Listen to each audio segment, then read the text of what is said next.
I've always believed there's a certain kind of silence you don't hear until you've camped alone, deep in the woods. It's not peace. It's not solitude. It's something older than those. A kind of hush that feels rehearsed, like the forest is waiting for something, like it knows something you don't. That silence was the first thing I noticed the night my brother disappeared. We'd been RV camping since we were kids. My dad had a beat-up old Winnebago with rust down the side and a fridge that never worked right. But he used to take us to the state parks, me and my younger brother Dean, and back then it felt like adventure. Like we were pioneers again, carving trails through the sleeping world. Dean was always the brave one. The one who wandered off the trail just to see what was over the ridge. I was the careful one, the one who double-checked the propane and made sure the leveling blocks were set. That balance worked for us, right up until last fall, when we planned a trip to Apache Sitgreaves National Forest in Arizona.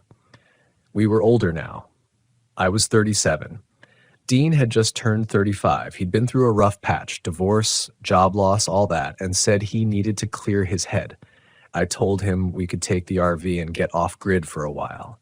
Maybe spend a week or two doing what we used to do, hiking, grilling over the fire ring, sitting up late, drinking beer under the stars.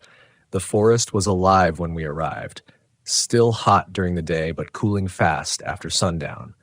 We picked a remote boondocking site off a Forest Service road near Big Lake, far from the crowds. It was the kind of spot you only find if you're looking for it. No hookups, no ranger station, just gravel, trees, and miles of quiet. The first 2 nights were exactly what we needed. Dean was laughing again, talking like his old self. We hiked down to the lake, made burgers on the griddle, and stayed up late swapping memories and ghost stories like we used to when we were kids. But the 3rd night, something shifted. We just turned in for the night. I was in the back bunk, Dean up front near the dinette. I was almost asleep when I heard it. 3 slow knocks on the side of the RV. Not sharp, not urgent, just deliberate.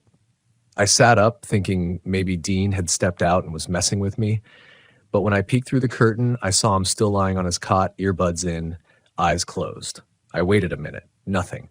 I figured maybe it was an animal brushing past, a tree branch in the wind, anything that made sense. But the next night, it happened again. This time, I was wide awake. Just after midnight, I heard it. 3 slow knocks, this time on the back panel near where I slept. I held my breath. My heart kicked hard in my chest. I reached down quietly and grabbed the flashlight I keep by the bed. Again, just like before, Dean was fast asleep. This time I opened the door. I stepped out barefoot onto the cool gravel. Nothing but trees and moonlight. My flashlight cut through the dark, catching dust in the beam, but there was no one out there. No tracks, no breeze. Not even the usual sounds of night. It was too quiet. That silence again, the one that feels like it's holding its breath. I didn't sleep much after that. The next morning I told Dean. He laughed at first, said maybe I was dreaming. But when he saw how serious I was, he got quiet. He didn't say it, but I saw the look in his eyes. He'd heard it too. We decided to stay one more night, just to prove to ourselves that it was nothing, that we weren't going crazy, that there was a rational explanation for the weird knocks and the dead quiet. That decision still haunts me. That night, Dean said he wanted to sleep outside, said he needed air, wanted to clear his head like he used to as a kid. I told him to stay in, that something didn't feel right, but he insisted. So he set up his sleeping bag by the fire pit under the stars, just like old times. I stayed inside the RV, door locked, light off. I lay there for hours, every muscle tense, listening, and at 2:16 a.m. I heard it again, 3 knocks. But this time they weren't on the RV, they were on the side of the fire pit. I could hear it, clear, rhythmic knocks, like someone tapping on the steel ring. I sat up, looked through the window, looked through the wind. Dean's sleeping bag was empty. At first I thought maybe he'd gone to pee or taken a walk, but the flashlight he kept next to his bag was still there. So I stepped out. The fire pit was cold. No embers, no footprints I could see. Just the sleeping bag, unzipped halfway as if he'd climbed out in a hurry. I called for him. Nothing. I shouted louder, searched with the flashlight, circled the site, went out onto the trail. Still nothing. It wasn't like him, not even close. Dean was wild sometimes, but he never just walked off into the dark without a word. I stayed up until dawn, walking the same 50-yard radius until my legs gave out. I called the sheriff's office first thing in the morning. They searched for 5 days. Drones, dogs, helicopters, volunteers. Nothing. No signs, no tracks, not a single shred of clothing, a footprint, a dropped phone, nothing. They marked it an open case. The kind they'll look into once in a while, a file in a drawer with a few notes and a blurry photo of a smiling guy who never came back from a camping trip. People disappear in forests. That's what they told me. It happens. The woods are big. The terrain is hard. Maybe he fell. Maybe he got lost. Maybe he didn't want to be found. But I know my brother. He didn't run away. He didn't vanish by accident. Something out there took him. And that knock. Those 3 slow knocks, I've never stopped hearing them. Even now, months later, when I take the RV out to clear my head, I hear them sometimes. In new places, in other campgrounds, on rainy nights when the trees are whispering and the fire dies down. 3 knocks, deliberate, like a calling card, like something is reminding me it's still out there, waiting. I didn't take the RV out for 6 months after Dean vanished. Couldn't bring myself to. Every time I opened the door, I'd see him sitting at the dinette, laughing over burnt toast or unrolling a paper map across the table. I'd smell the mix of damp firewood and gasoline that always seemed to cling to him. Grief has a way of turning memory into hallucination. But eventually, I went back. Not because I wanted to, because I needed to. I kept waking up in the middle of the night, drenched in sweat, convinced I was hearing those same knocks outside my apartment window. I'd run to the glass, heart pounding, nothing there, always nothing, but the feeling wouldn't leave me. It was like whatever took Dean wasn't finished, so I packed up the RV and decided to head north. Montana this time. Somewhere totally different. A full reset, the kind of terrain that makes you feel small in a good way. I ended up near Flathead National Forest. Glacier-fed creeks, narrow logging roads, towering pines so thick they blacked out the sun in places. The locals called it God's Teeth, jagged ridges and deep valleys where the wind howled like something alive. I stayed in a small, primitive site off a forest spur road. Just 3 other RVs there, spaced out across a loop. It was the kind of place people go to be alone, to fish or write or escape. Nobody bothers anyone. Nobody asks questions. My second night there, I met the woman in the Class C across the loop. Her name was Melody. Maybe late 50s, wiry frame, tanned skin, bright but tired eyes. She had a rescue mutt named Sparky, who barked at everything, even the wind. We got to talking by the trash bins, and she asked if I'd ever had anything strange happen in the woods. I hesitated. Then she told me her son vanished while camping with his uncle in the Adirondacks. No trace, just gone from his tent in the middle of the night.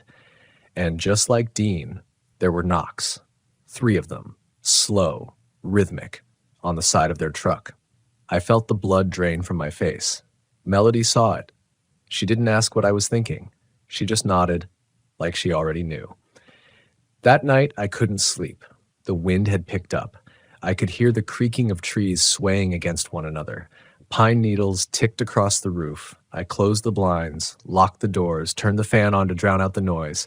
But sometime around 2 a.m., the fan stopped. Just clicked off. I checked the battery. Everything was normal. Lights still worked. Fridge was running, but the fan was dead. That's when I heard it. Not on the RV. Not this time. It was somewhere deeper. In the woods behind the campsite. Knock, knock, knock. Slow. Measured. Like someone drumming on a hollow log. Then silence. Sparky started barking from Melody's rig. A few seconds later, her lights came on. I threw on a jacket and ran outside barefoot. Melody was already outside, flashlight in one hand, dog leash in the other. You heard it too, she said. I just nodded. We didn't sleep much that night. The next morning, the couple in the fifth wheel at the end of the loop pulled out without a word, left their firewood and lawn chairs behind, didn't even dump their tanks. By noon, it was just me, Melody, and the wind. We stayed 2 more nights, and both nights the knocks returned. Sometimes farther away, sometimes so close it felt like they were on the other side of the trees, just out of sight. Melody told me her theory. Said she thought it was an echo, not of sound, but of some kind of moment. Like certain places held on to the last seconds before someone vanished. And when the conditions were just right, weather, time, silence, you could hear the replay. But I wasn't so sure. An echo doesn't follow you. And that's what it felt like something was trailing me from place to place. Like it wasn't about the campground at all. It was about me, about Dean, about unfinished things. I left Montana in a hurry, told myself I needed space from it all. Drove all the way back down to New Mexico, found a KOA near Taos, full hookups, RVs packed side by side like sardines. Noise, light, people.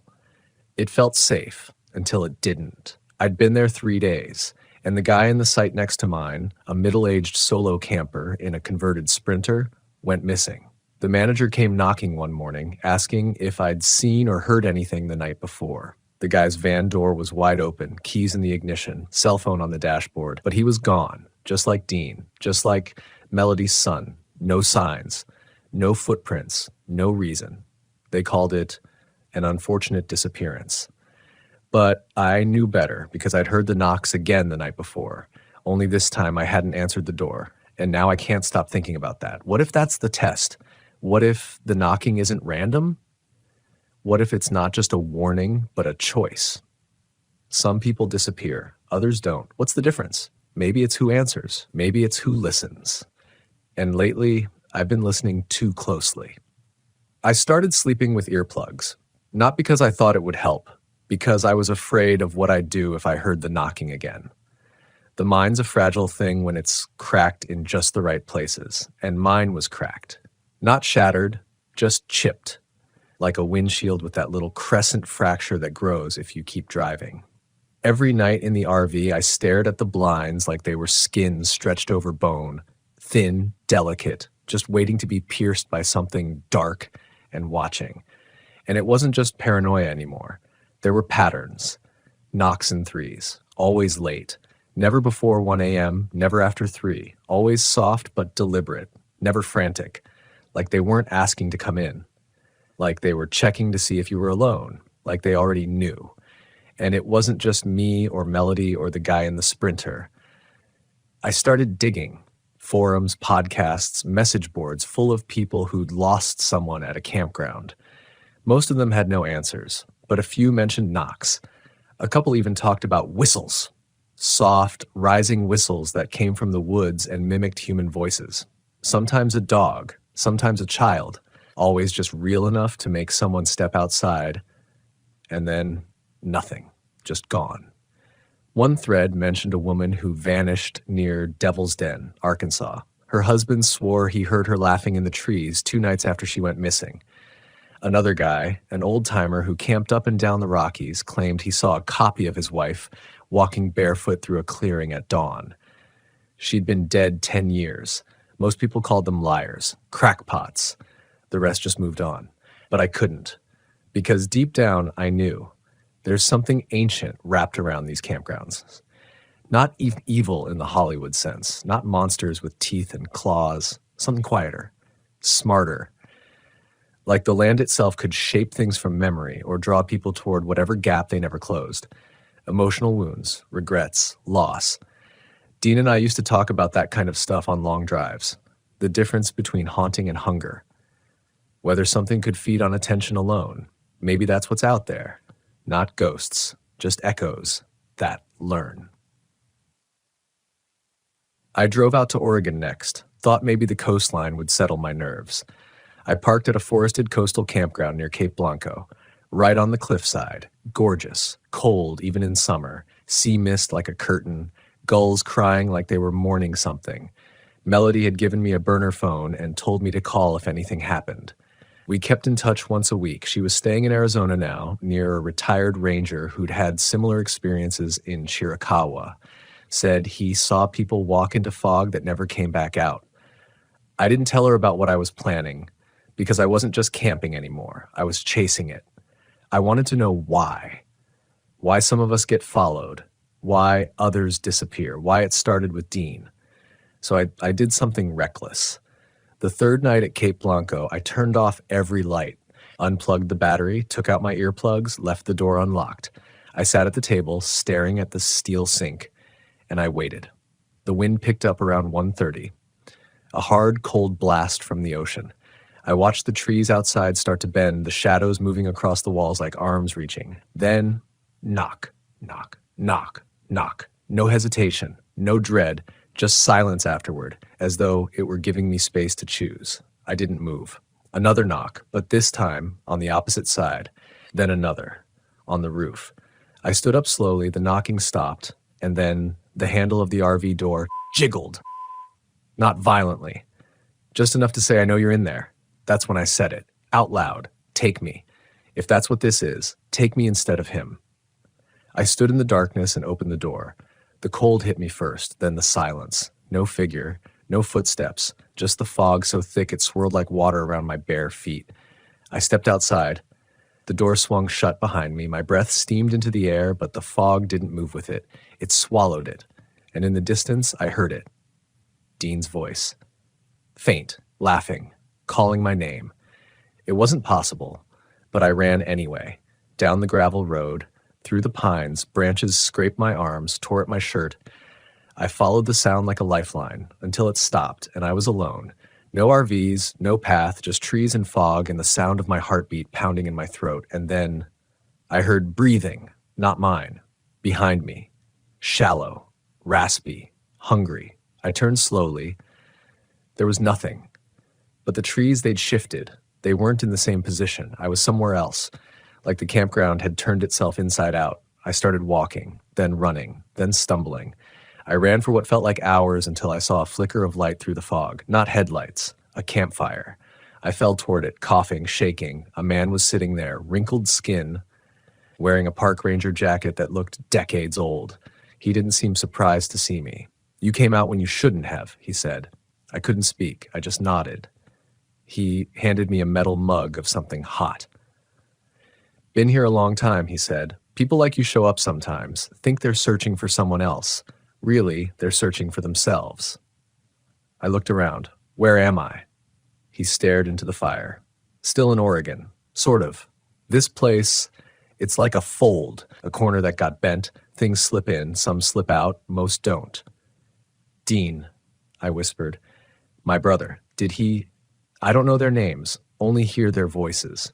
He looked at me then, and for the first time I saw what he really was. Empty.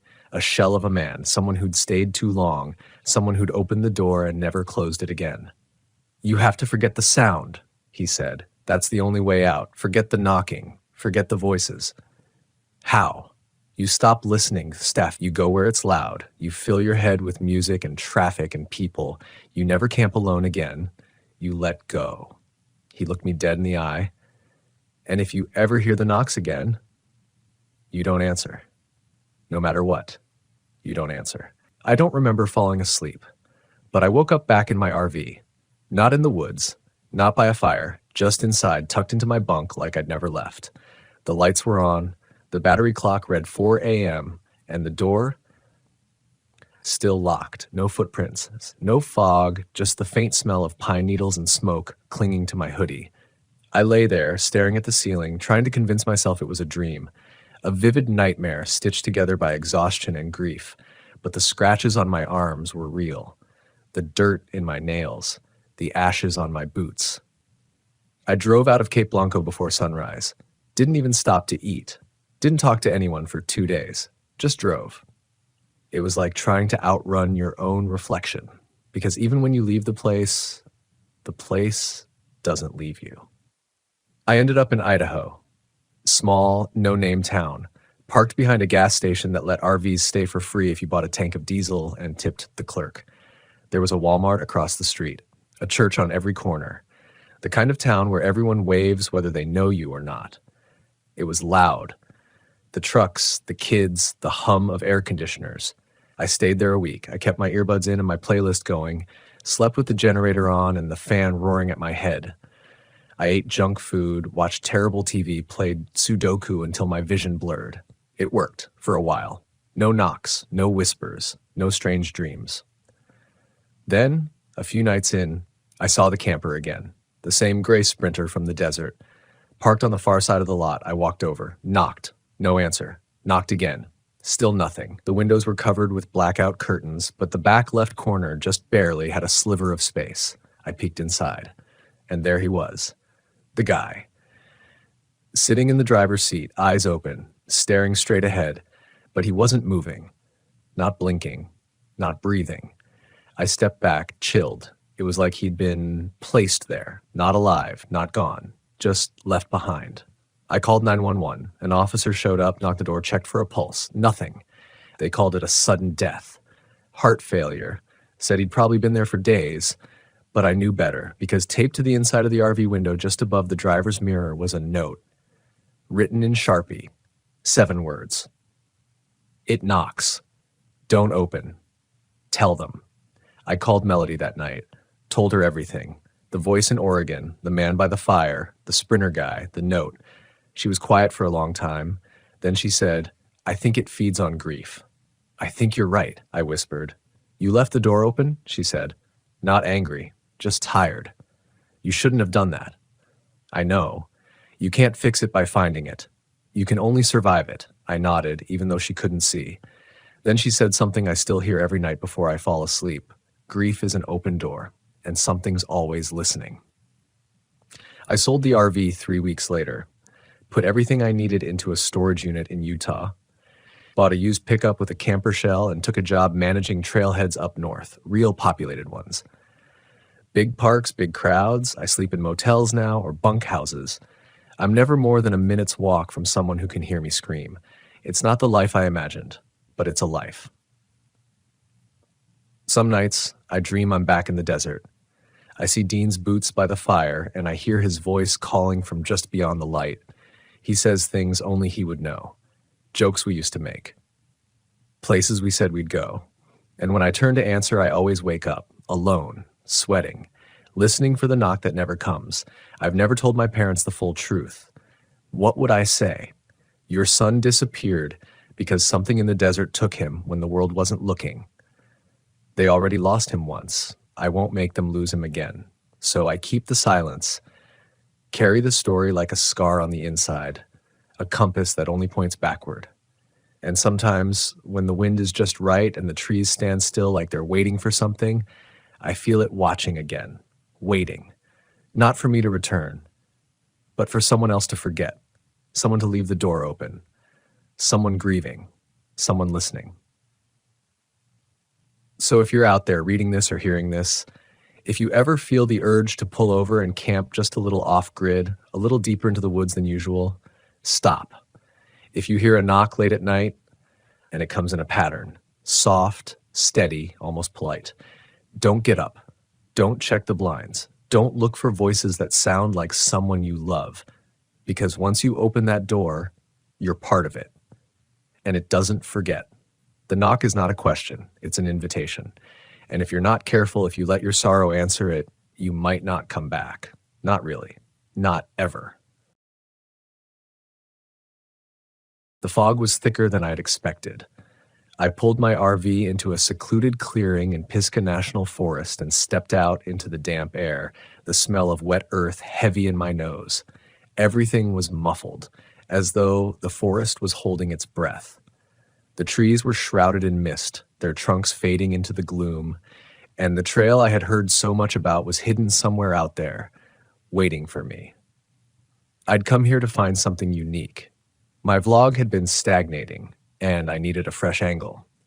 A fellow hiker had mentioned an unmarked trail, a path that didn't appear on any maps, one that locals said disappeared and reappeared as though it had a life of its own. Perfect. If I could document it and film the mystery, my audience would eat it up. I grabbed my camera and set it up, filming a quick introduction. Hey everyone, it's Nate here, and I'm in the middle of the misty Pisgah National Forest, about to track down the infamous Vanishing Trail. Legend says this path comes and goes, and people who wander too far down it don't come back. Let's see if that's true. I packed up my gear and set off into the fog. The forest was silent, the only sound my boots crunching on the damp leaves. I had a GPS in my pocket, just in case, but I didn't plan to use it unless things got really bad. I wanted to go off the grid, find this mysterious trail, and see if there was anything to the rumors. I'd always been a skeptic. Ghost stories and folklore were fun to tell around a campfire, but not much else. As I walked, the fog thickened, swallowing the trees. It clung to my skin, cold and heavy. It wasn't long before I found the first strange marker. A stone slab jutting from the ground, its surface covered in symbols. Strange spiraling shapes that didn't look like any language I knew. I filmed it, talking into the camera as I described the find. This looks like something from an old burial ground, but there's no mention of this on any maps. Really makes you wonder what else is out here, hidden beneath the fog.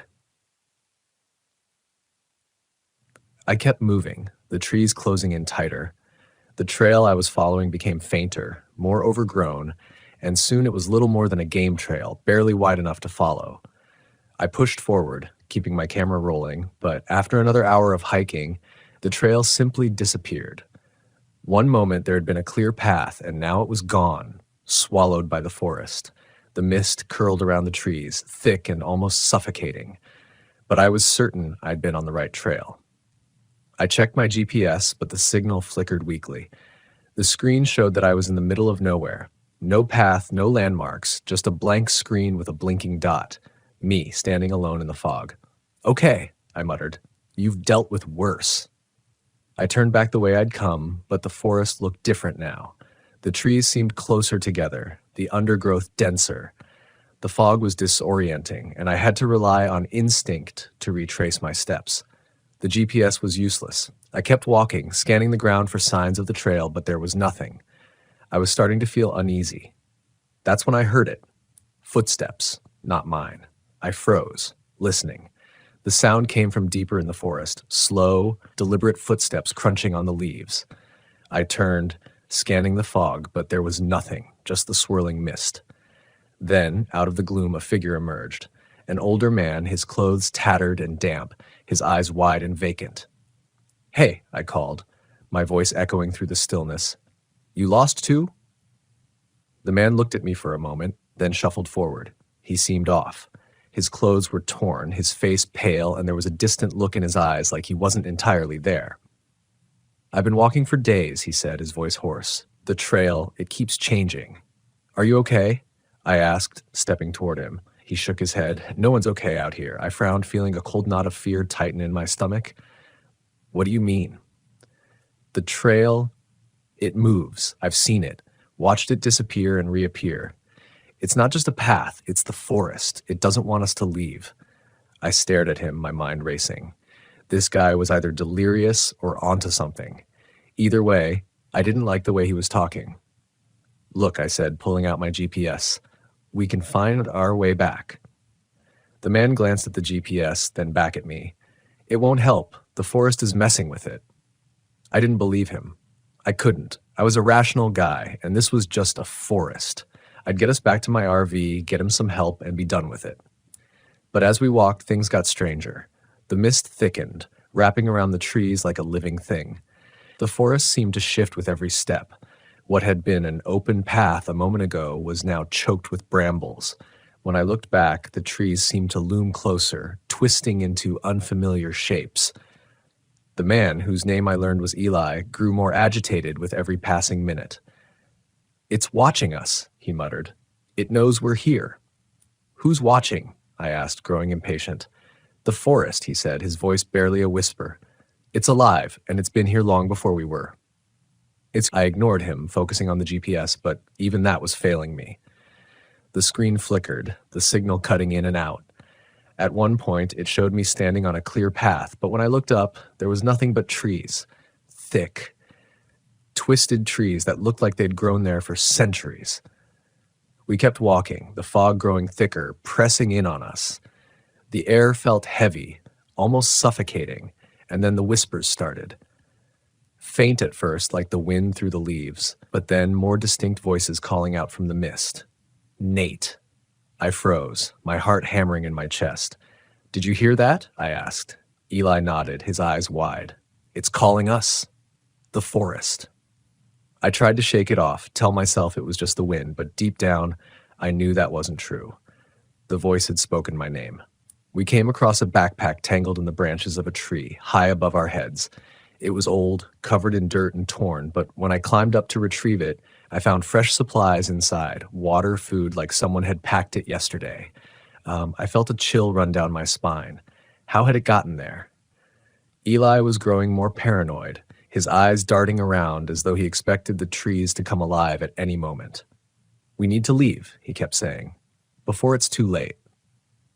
We pushed forward, but no matter which direction we went, we ended up back where we started. The fog seemed to pulse with an unnatural energy, the whispers growing louder. Then, without warning, Eli was gone. I turned around and he was just gone. The forest had swallowed him whole without a sound. I called out his name, but there was no response, only the dense mist pressing in on me. Panic set in. I was alone, lost in a forest that didn't want me to leave. The GPS was useless, and my camera was flickering, showing distorted footage of things I hadn't seen, shadows moving in the trees, figures lurking just out of sight. I started running, my breath coming in sharp gasps. The trees twisted and shifted around me, the fog so thick I couldn't see more than a few feet ahead. Every time I thought I'd found a way out, the forest closed in, trapping me in a maze of branches and brambles. The whispers were louder now, calling my name over and over. My camera caught glimpses of movement, dark figures moving through the mist, vanishing before I could focus on them. I didn't know what was real anymore. The forest seemed to warp around me, bending reality to its will. Then, just as suddenly as it had begun, the fog broke. I stumbled out of the trees and found myself back at my RV. The mist lingered at the edge of the forest, but it didn't follow. I didn't wait. I grabbed my keys, threw my gear into the RV, and drove off, my hands shaking on the wheel. I didn't stop until I was miles away, the forest a distant memory in the rearview mirror. Back home, I reviewed the footage. I expected to see the horror I'd witnessed, the proof of the vanishing trail and the strange shifting forest, but the videos showed nothing. The trail looked normal. The mist wasn't as thick, and Eli wasn't in the footage at all. It was like he'd never existed. I tried to tell myself it had been a bad trip, that my mind had played tricks on me, but deep down, I knew the truth. The forest had let me leave, but it hadn't forgotten me, and I had a feeling it was waiting somewhere in the mist for me to return. My name is Alaric Allen, and in 2024, I took my RV down to the rugged expanse of Big Bend National Park in Texas. Being a history teacher, I figured a solo trip might give me some new stories to spice up my lectures, or at least a decent tan. The open road was my escape from the usual grind of grading papers and dodging PTA meetings. I packed the essentials: canned beans, a stack of unread novels, and my old guitar. Nothing says midlife crisis like a man and his RV heading into the desert. As I drove deeper into the park, the scenery shifted from scrubby desert to towering canyons. The Rio Grande snaked its way through the landscape, a shimmering ribbon dividing two countries. I found a secluded spot near the river, far from any designated campground, peaceful and, more importantly, no Wi-Fi, just the way I wanted it. Setting up camp, I felt a wave of contentment. No emails, no student excuses about why their homework was late. Just me in the vast wilderness. I strummed a few chords on my guitar, the sound bouncing off the canyon walls. The sun began to set, turning the sky into a masterpiece of reds and oranges. As night fell, I lit a small campfire and heated up some beans. The crackling fire and distant howls of coyotes were my only companions. Just as I was contemplating turning in, a faint light flickered atop a nearby ridge. Probably another camper, or perhaps a park ranger. I shrugged it off. After all, the desert is big enough for the both of us. The next morning, I decided to hike along the riverbank. The air was crisp, and the scenery was postcard perfect. About an hour in, I stumbled upon something odd, a campsite that looked like it had been hit by a tornado. A tent lay torn open, and belongings were scattered as if someone had left in a hurry. Amid the mess, an old, weather-beaten journal caught my eye. Curiosity piqued. I picked it up. Flipping through the pages, I realized it belonged to someone named Logan Cooper. His last entry was 2 days prior, mentioning explorations of nearby caves and strange symbols etched into the walls. The final line read, "I feel like I'm being watched." Well, that's not creepy at all, I muttered. Maybe Logan was auditioning for a horror novel. Still, a chill ran down my spine, a feeling I couldn't quite shake. On my way back, I crossed paths with an old man carrying a heavy backpack. He had a face like worn leather and eyes that seemed to hold too many secrets. "Morning," I greeted. He gave me a long, searching look. "You out here alone?" "Just me and my RV," I replied with a grin. "Figured I'd get away from it all." He nodded slowly.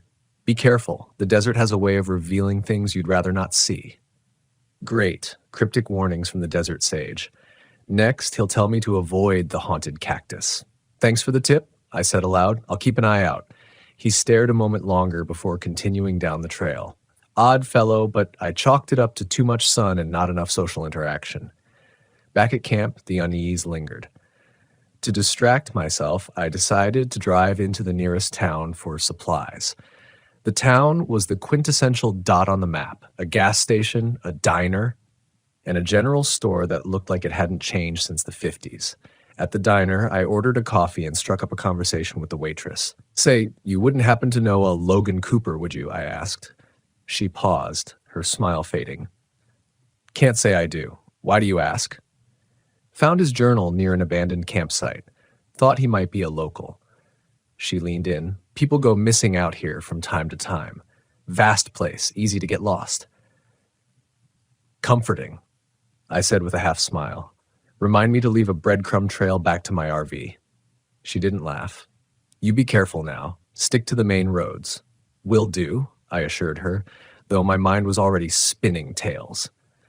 As I left, I couldn't help but notice the few locals in the diner eyeing me with what seemed like suspicion. Or was it pity? Either way, it was time to head back. That evening, the desert felt different. The silence was heavier, the shadows longer. I decided to stay inside the RV and dive into one of those novels I'd been meaning to read. Around midnight, a tapping sound jolted me from the pages. It was coming from the rear of the RV. Probably just a desert squirrel auditioning for a horror movie, I thought. But then I remembered. No trees. No squirrels. Grabbing a flashlight, I stepped outside. The night was still, the moon casting an eerie glow over the landscape. I walked around the RV but saw nothing. Just as I was about to chalk it up to my imagination, I heard footsteps crunching behind me. "Who's there?" I called out, my voice betraying a hint of nerves. Silence. I swept the flashlight around. For a moment, I thought I saw a figure in the distance, but it was too dark to be sure. My heart pounded. I backed toward the RV. A whisper floated on the wind. "Not safe here." I spun around. No one. "All right. Alaric, either you're losing it or someone's playing a very unfunny joke," I muttered. Back inside, I locked the doors and decided that sleep was the best escape. Morning couldn't come soon enough. Stepping outside, I stretched and tried to shake off the night's weirdness. Then I saw it. Scratched into the side of my RV were the words, "Not alone." "Well, isn't that just peachy?" I said aloud. Maybe it was the desert's way of saying welcome. I decided then and there to pack up and move to a different spot, or better yet, head home. As I started the engine, I glanced in the side mirror. A man stood about 50 yards away, watching me. It was the old man from the trail, but his expression had shifted from mysterious to menacing. Time to go. I put the RV in gear. Driving down the winding road, I tried to rationalize what was happening. Maybe the locals didn't like outsiders. Maybe this was their way of scaring me off. If so, mission accomplished. Rounding a bend, I slammed on the brakes. A pickup truck was parked across the road, blocking my path. Before I could react, two men emerged, the old man and a younger guy with a scruffy beard and cold eyes. Both held rifles, pointed directly at me. "Step out of the vehicle." The younger man ordered, "Is this about my extended warranty?" I quipped, hoping humor might diffuse the tension. "No," he barked. With no other option, I stepped out, hands raised. "Look, if this is about camping fees, I'm happy to pay." "Empty your pockets," the younger man demanded. I tossed my wallet and keys to the ground. Take whatever you want. The old man sneered. It's not about what you have, it's about what you know. Okay, you've lost me, I said, heart pounding. You found Logan's journal, he stated. Logan?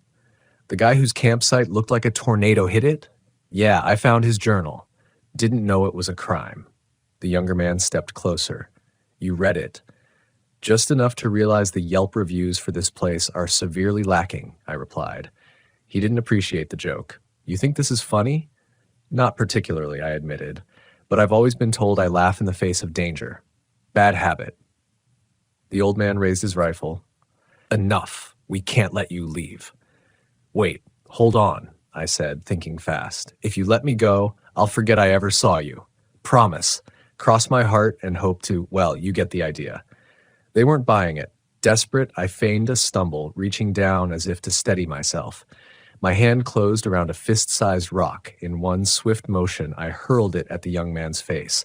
It struck him square on the nose. He screamed, dropping his rifle. Seizing the moment, I bolted toward the scrubland. Bullets kicked up dust around me as the old man fired. Adrenaline surged. I zigzagged, hoping to make myself a harder target. Split up! I heard the old man shout. Ducking behind a cluster of rocks, I tried to catch my breath. This is not how I envisioned this trip going, I thought. Next time, all-inclusive resort it is. I needed a plan. Peering around, I saw the younger man circling wide, blood streaming from his nose. The old man was methodically checking hiding spots. Spotting a fallen tree branch, I grabbed it and waited. As the younger man approached, I swung with everything I had. The branch connected with a satisfying thud. He crumpled to the ground. One down, I whispered, though I knew the old man was still out there and armed. I picked up the younger man's rifle. It felt heavy and unfamiliar. Should have paid more attention during those video game tutorials, I mused. Making my way back toward the road, I kept low. The old man was nowhere in sight. Reaching the RV, I climbed in, started the engine, and floored it. As I sped down the road, the old man appeared ahead, standing in the middle of the path, rifle raised. A shot rang out, shattering the windshield. Glass sprayed everywhere, but I didn't slow down. Sorry, no time for roadblocks, I muttered, gripping the wheel tightly. At the last second, he dove out of the way. I sped past, heart pounding, knuckles white. Hours later, I reached the park entrance and found a ranger station. Bursting inside, I tried to explain between gasps. The ranger stared at me, eyes wide. Calm down, sir. Tell me exactly what happened. After relaying the events, law enforcement was called in. They found the younger man unconscious where I'd left him. The old man had vanished. A search of the area uncovered shallow graves, the remains of several missing persons, including Logan Cooper. The reality was grimmer than I could have imagined. Turns out Samuel Granger, the old man, was a former military survivalist gone rogue. He believed the desert was his domain and that outsiders were trespassers to be eliminated. His accomplice, Jacob Mills, had a record of violent offenses. Together, they had been preying on unsuspecting campers for years. Well, that's one way to discourage tourism, I remarked when the detective briefed me. You're lucky to be alive, he replied. Trust me, I don't feel particularly lucky. They advised me to stay in town until they could ensure my safety. Jacob was in custody, but Samuel was still at large. A few days later, I received a package at the motel. No return address. Inside was a single item, Logan Cooper's journal. Tucked between the pages was a note in scrawled handwriting, "The desert keeps its secrets." Well, that's not ominous at all, I sighed. Law enforcement took it as a threat. They offered protective custody, but I declined. I think I've had enough of small towns and deserts, I told them. Time to get back to grading essays on the Industrial Revolution. I returned home, the comforts of suburban life never more appealing. But I couldn't shake the feeling that Samuel was still out there, lurking in the vastness of the desert. One evening, as I was locking up my house, I noticed a figure at the end of the street. For a moment, panic surged, but as the figure approached, I realized it was just my neighbor walking his dog. "Evening, Alaric," he called. "Evening," I replied, shaking off the paranoia. Inside, I sat down and opened a book, but my mind wandered. Maybe a self-defense class wouldn't be a bad idea. Or a really big dog. In the end, the authorities never found Samuel Granger. They believed he retreated deeper into the wilderness, his twisted mission unfinished. But they dismantled his operation and uncovered his crimes. They told me Samuel was a man driven mad by isolation and delusions of ownership over a land that belonged to no one. His motivations were rooted in a warped ideology that saw travelers like me as intruders to be eradicated. As for me, I decided future vacations would involve beaches, pina coladas, and lots of people. It wasn't my first job, and it sure as hell wasn't supposed to be my last, but something about that night didn't sit right from the beginning. Maybe it was the silence on the dispatch call or the way the wind howled across the San Rafael desert as if it knew something I didn't. I should have listened to that instinct, the one that makes your gut twist and your hands clench the steering wheel tighter than usual. But when the money's right, sometimes you take a job you wouldn't otherwise. The rig hummed beneath me as I barreled down I-70 heading west. The sky was bruised with the last light of day, purple streaks fading into a storm building on the horizon. I had a long way to go and no time to waste. They said the cargo was sensitive, needed to be kept at exactly 20 degrees, and if I messed up, there'd be hell to pay. That wasn't what bothered me, though. What bothered me was not knowing what the hell I was hauling. When they don't tell you what's in the trailer, it's never good. My name's Roy Mallister. Bones to the few truckers who still know me on the road. 45 years old, and I've spent the last 20 behind the wheel. The road used to be a kind of escape for me, a way to outrun the things I didn't want to face. But that was before Carol passed, before I let everything else fall apart, including my relationship with my daughter, Emily. Haven't talked to her in years, and I don't think about it much anymore. I'm good at avoiding things like that. But tonight, something felt different. The desert stretched out endlessly on either side of me, just red rock and dry air as far as the eye could see. I hadn't seen another car in miles, which was fine by me. The last thing I needed was distractions. That is, until the dashboard flashed red, and the trailer's cooling unit flickered for the first time. I muttered a curse, pulling the rig over onto the shoulder. I cut the engine, grabbed my flashlight, and climbed out into the gathering dusk.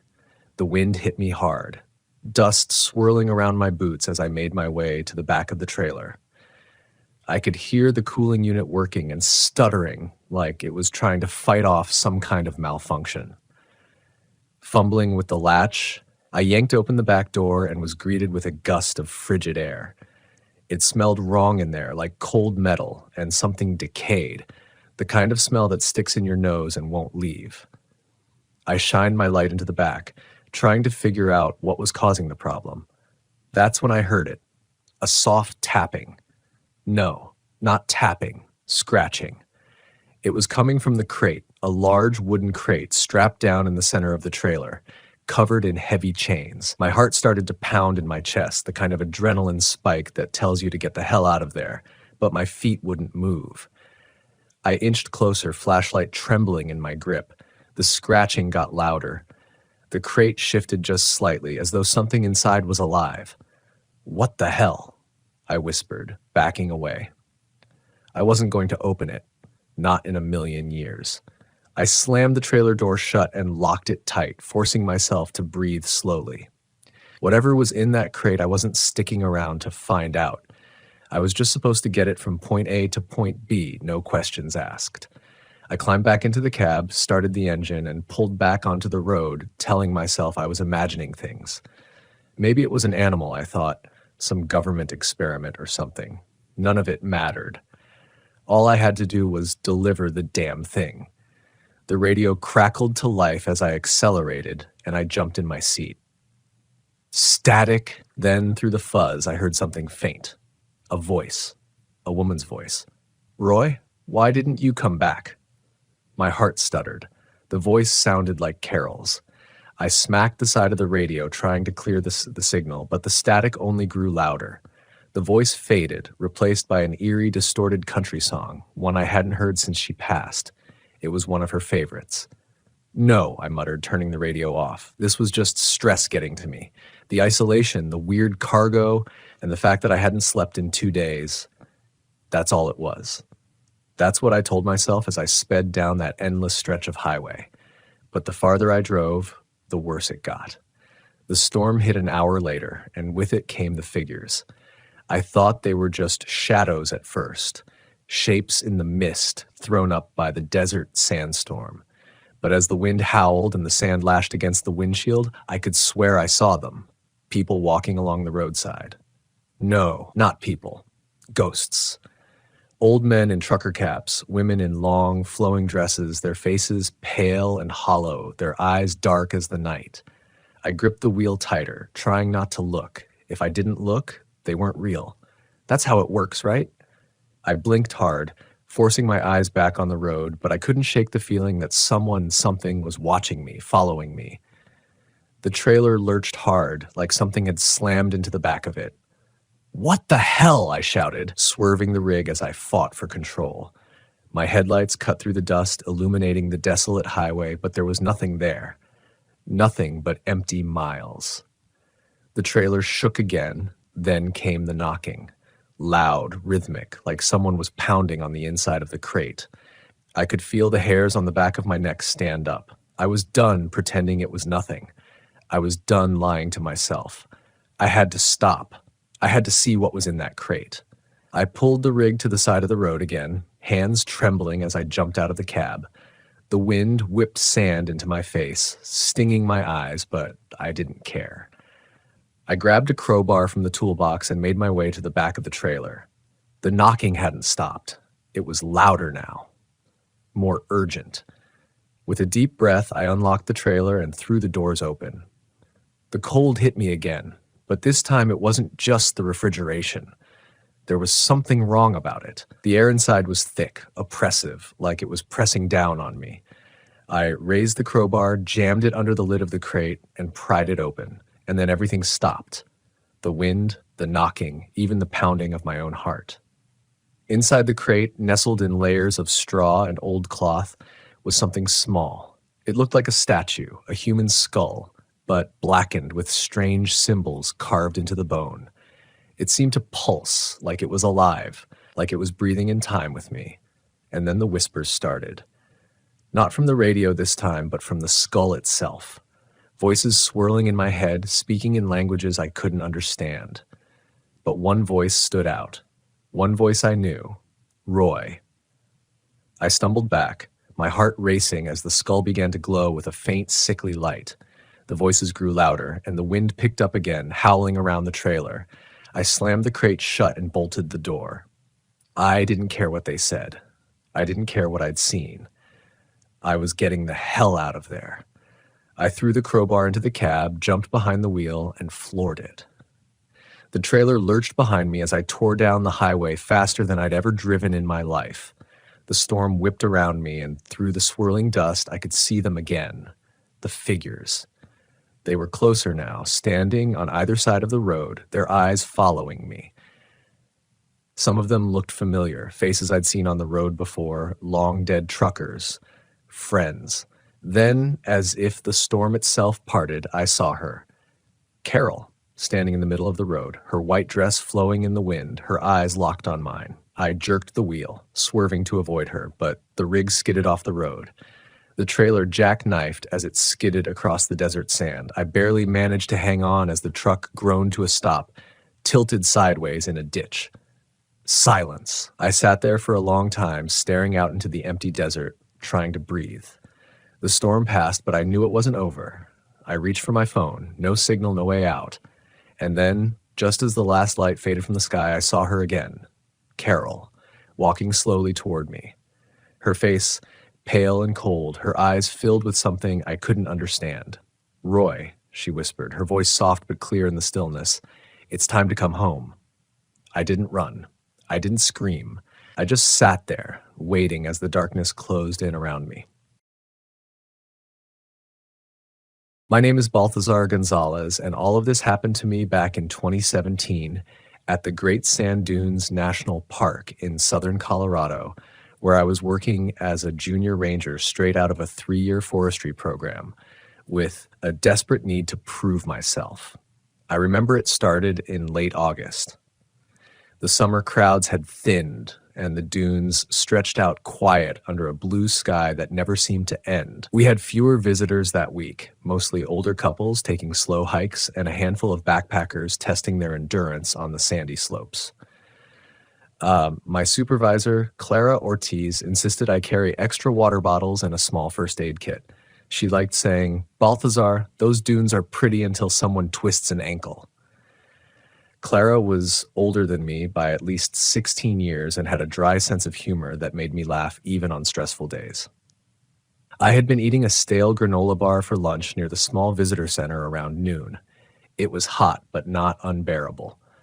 I remember the air smelled faintly of warm sand and juniper. We had gotten a shipment of new trail markers the week before, and I planned to spend my afternoon swapping out old, faded signs along the perimeter trails. Around 1:30, Clara radioed me. Her voice crackled. "Vic, you see anything off today? We got a hiker who checked in this morning and never returned. Name's Alan Chan, mid-20s, came alone." I replied that I had seen a solitary guy in a wide-brimmed hat heading toward the dunes, but nothing strange. Clara sighed. "Keep your eyes open. He didn't come back to his car. Maybe he wandered off route." I set out with a cautious stride, feeling a mild worry settle in my stomach. It was not unusual for someone to lose track of time. The dunes could be disorienting. Still, I felt uneasy. I hiked for about an hour, drifting toward a remote section where the sand piled high and the wind hummed in my ears. The clouds shifted overhead, turning the sky an odd shade of purple. By late afternoon, I found a bottle half buried in the sand that looked like the brand we sold at the visitor center. The bottle was cracked, and there was a small dark stain on the sand nearby that I first thought was spilled juice or maybe coffee. I knelt down. It looked more like dried blood. I tried not to jump to conclusions, but my hands shook a bit. I radioed Clara. She told me, "Stay calm. Mark the spot. I'm sending Thomas and Aaron out to meet you." Thomas was a young seasonal ranger from Arizona, always cracking jokes. Aaron was a wildlife technician who rarely smiled but knew every bird species in the park. I waited. The sun sank lower, painting long shadows across the dunes. We had maybe 2 hours of decent light left. My mouth went dry and I sipped from my canteen. Thomas and Aaron arrived, breathing hard. Thomas, seeing my tense face, gave a half smile. "You look like you found something nasty," he said. Aaron examined the sand, nudging it with a boot.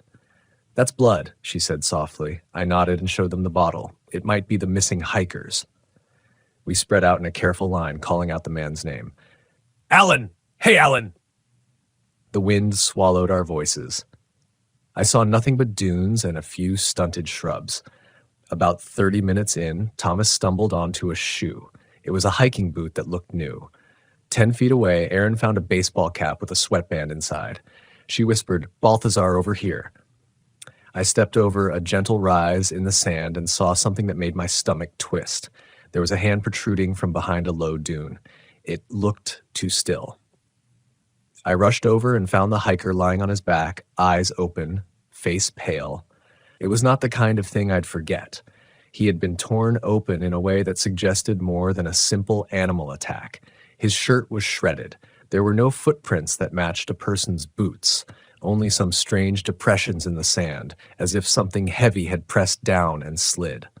Thomas whispered, "What on earth?" And Aaron's face turned ashen. I heard her swallow. I tried to focus, breathing slow, feeling sweat trickle down my back. We agreed to mark the spot and head back to the ranger station. Night was not far off, and we had no desire to stay out there. On the way back, Thomas tried to lighten the mood. "You think it was a cougar?" Aaron shook her head. "No, the pattern's off, and I've never known a cat to leave a body like that."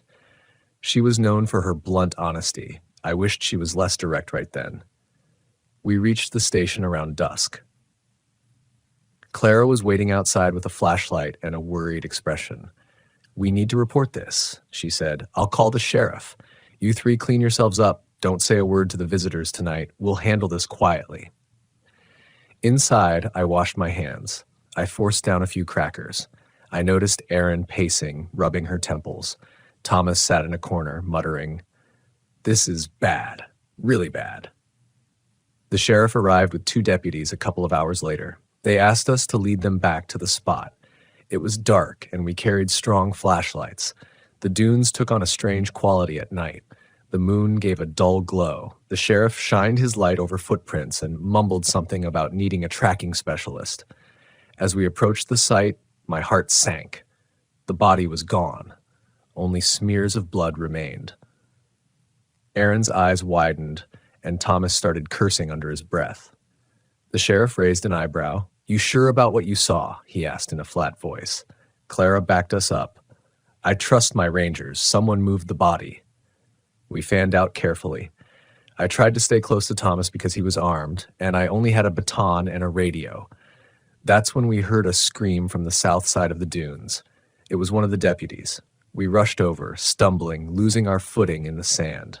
When we reached him, he was down, face pressed into the sand, limbs at odd angles. The second deputy shined his flashlight ahead, and for a second I caught a glimpse of something scuttling behind a tall patch of reeds near a seasonal creek bed. I could not identify it. It was large, maybe the size of a wolf, but too lean, and it moved sideways as if its back legs were weaker or twisted. We froze. The sheriff shouted, "Who's out there?" He aimed his service weapon. There was no response, only the soft hiss of shifting sand. We pulled the fallen deputy back. He was gone. Whatever had struck him must have hit fast and hard. I felt a wave of nausea. Thomas whispered, "Balthazar, we got to get out of here." I nodded, my throat tight. The sheriff looked rattled now, which made me even more nervous. We carried the deputy's body back toward the station. Erin kept turning around, shining her flashlight into the darkness. Twice I thought I saw a movement behind us, but I could not be sure. Back at the station, the sheriff radioed for more help. We locked the doors and turned off most lights except for a small lamp on the desk. Clara stood by the window, holding a rifle that looked too old for comfort. I sat on a stool near the supply cabinet, trying to calm my breathing. Erin paced again, muttering about how no known predators behave this way. She tossed out theories, maybe a rabid coyote or some diseased animal. Thomas said quietly, "Rabid animals don't drag bodies away like they're storing food. They also don't vanish without tracks." Around midnight, we heard something scraping against the outside of the building. It was a light, irregular sound that made my skin prickle. The sheriff killed the main lights and signaled us to stay quiet. I held my breath, gripping the baton with damp palms. Erin picked up a fire extinguisher, her knuckles white. We waited. The scraping moved from one wall to another, as if searching for a way in. I tried to think logically. Maybe it smelled us. Maybe it was testing the building. I had no idea what it was, and that was worse than any guess. Thomas whispered a joke, something about how he put in for a transfer to a more peaceful place, like a rest area off the interstate. I let out a shaky snort. Even then, I appreciated his humor. It reminded me that we were still human, still in one piece, at least for the moment. After a few tense minutes, the scraping stopped. The sheriff nodded to Thomas and me. "We need to get back up out here. We can't sit all night." Clara shook her head. "There's a phone line, but it went dead after I called you folks. Radio is unreliable this far out. Reinforcements might come by morning. Until then, we hold tight." We took turns watching the windows. The moonlight slipped through the dusty glass, illuminating small details. A map pinned to the wall, a half-eaten candy bar on Clara's desk, the footprints we had tracked in on the floor. We waited, whispering about what this thing could be. Erin recalled strange reports from old ranchers, talking about predators that adapted to dunes. Thomas rolled his eyes at that, but said nothing. I watched the darkness outside. Every so often, I imagined a shape shifting behind the parked Jeep or near the trailhead sign. Sometime near dawn, we decided to move. If we could reach the main access road a few miles away, maybe we'd flag down a passing vehicle. The sheriff took point. I followed close, with Clara behind me and Aaron and Thomas bringing up the rear. We left the safety of the building and stepped onto the cool sand. The sky was paling. We walked in silence, trying to move quickly but quietly. We carried what we could: flashlights, a rifle, a handgun, my baton. We made it about half a mile before I noticed Thomas lagging. "You okay?" I whispered. He nodded, but looked nervous. Suddenly, Clara hissed, "Down." We crouched behind a low crest of sand. Ahead, in a patch of scrub, something moved. The sheriff raised his rifle. I could see a shape. It had a broad chest, thin limbs, and a head that seemed too small for its body. The moonlight had been deceptive. Now, in the early dawn, I realized it was covered in sparse, dirty fur, and its body had patches of raw skin. It held something in its jaws, looked like a chunk of fabric. Maybe the hiker's shirt. It made no sound. It moved in a jittery manner as if injured or struggling. We tried to skirt around it, moving slowly. Aaron stepped on a dry twig. The snap echoed. The thing twisted its neck toward us. Without hesitation, the sheriff fired a shot.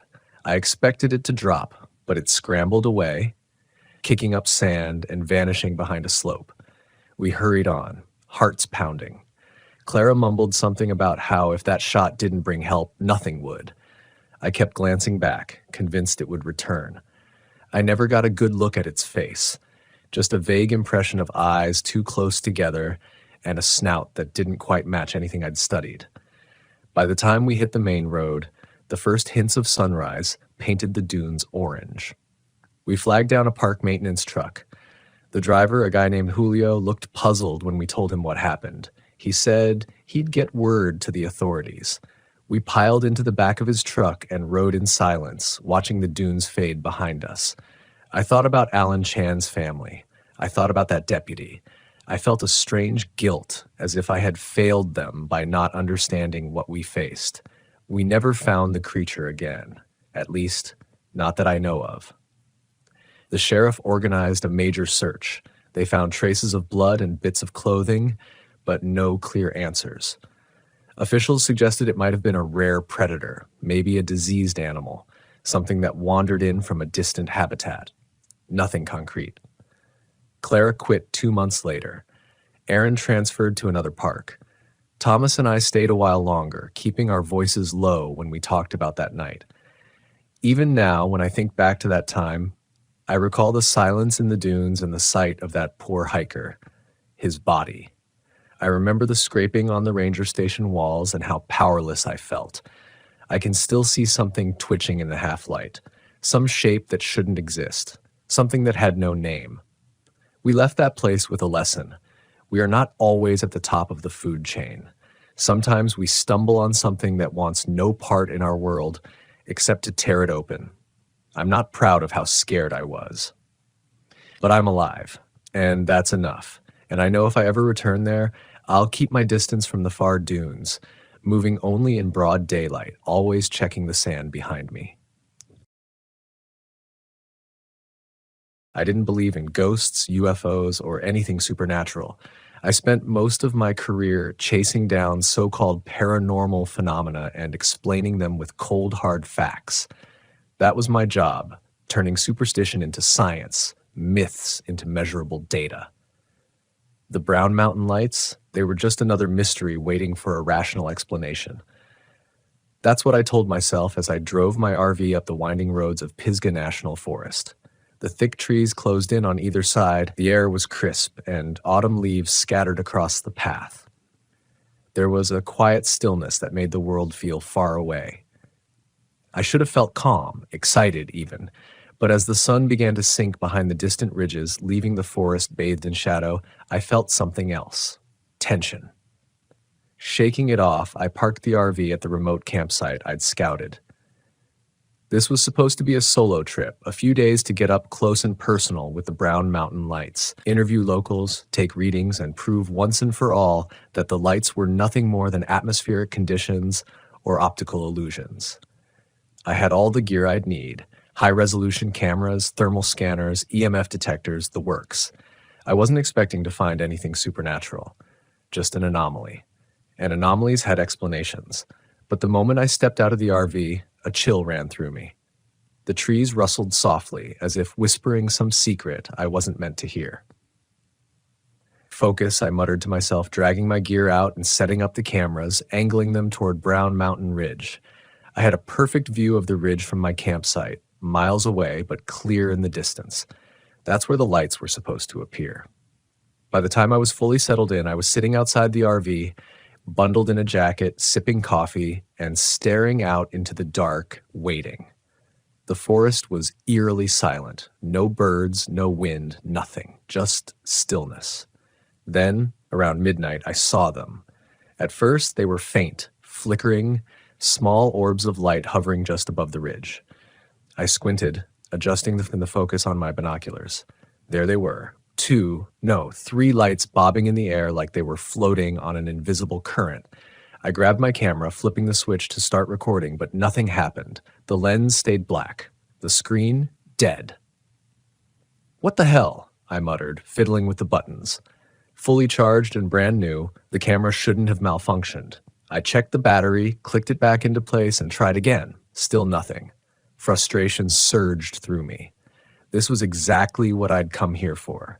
The lights, right there in front of me, and I couldn't even capture them.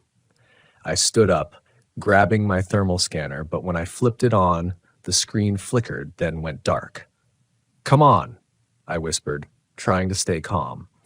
The gear wasn't cheap and none of it should have been failing, but it was, piece by piece. The lights danced on the ridge, growing brighter, closer. My heart raced. I wasn't scared, I told myself. I was just annoyed. The logical part of my brain struggled to make sense of it. Maybe the electronics were glitching because of interference, some kind of electromagnetic field or something. I took a deep breath, trying to settle my nerves. But the lights, those strange pulsing orbs, kept moving, almost as if they were drifting toward me. The air turned cold, so cold that I could see my breath misting in front of my face. A thin layer of frost started forming on the ground, on the RV windows, on my gear. I pulled my jacket tighter around me, my hands beginning to stiffen in the chill. It didn't make sense. The weather forecast had called for a cool night, but nothing like this. I checked my phone's temperature app. 30-degree Fizz? Impossible. I glanced at my surroundings, feeling the silence close in around me. Then I noticed the lights were no longer on the ridge. They were much closer now, floating just above the treetops, flickering like distant fireflies, but larger. Too large. I watched, heart pounding, as they bobbed and weaved, their glow cast long shadows on the ground. I pulled out my phone to take a video. The screen flashed, then went black. It wouldn't turn on. Frustration boiled over. I slammed the phone down on the camping table. It bounced. I stood there, fists clenched, trying to keep my cool. This was why people got sucked into believing nonsense, because technology failed at the worst possible moment. The lights weren't supernatural. There had to be an explanation. Maybe the cold was messing with the equipment or some kind of atmospheric distortion. But then I saw the handprints, small, faint handprints etched in frost on the RV window. They hadn't been there before. I knew that. I stared at them, my breath catching in my throat. They looked like the handprints of a child, no more than a few inches across, and they were slowly, gradually melting away in the cold. A prickling sensation crawled up the back of my neck. I turned to look at the lights, now hovering at the edge of the forest. Close enough that I could make out their eerie bluish glow. They flickered in the trees, moving in slow, lazy circles as if they were watching me, waiting for me. The rational part of my mind screamed that it was impossible. There was no way the lights could have traveled that fast, no way they could be this close. I'd seen videos, read reports. They were always distant, spectral, unreachable. But now, they felt personal, as if they were beckoning me. I swallowed, my throat tight. Without thinking, I took a step forward. The cold deepened, pressing in on me from all sides. The frost crept up the sides of the RV, spreading like delicate veins. The temperature continued to drop. My breath came out in ragged gasps and my vision blurred. The lights drifted deeper into the trees, flickering and glowing, moving in a pattern that felt deliberate, like they wanted me to follow. And I did.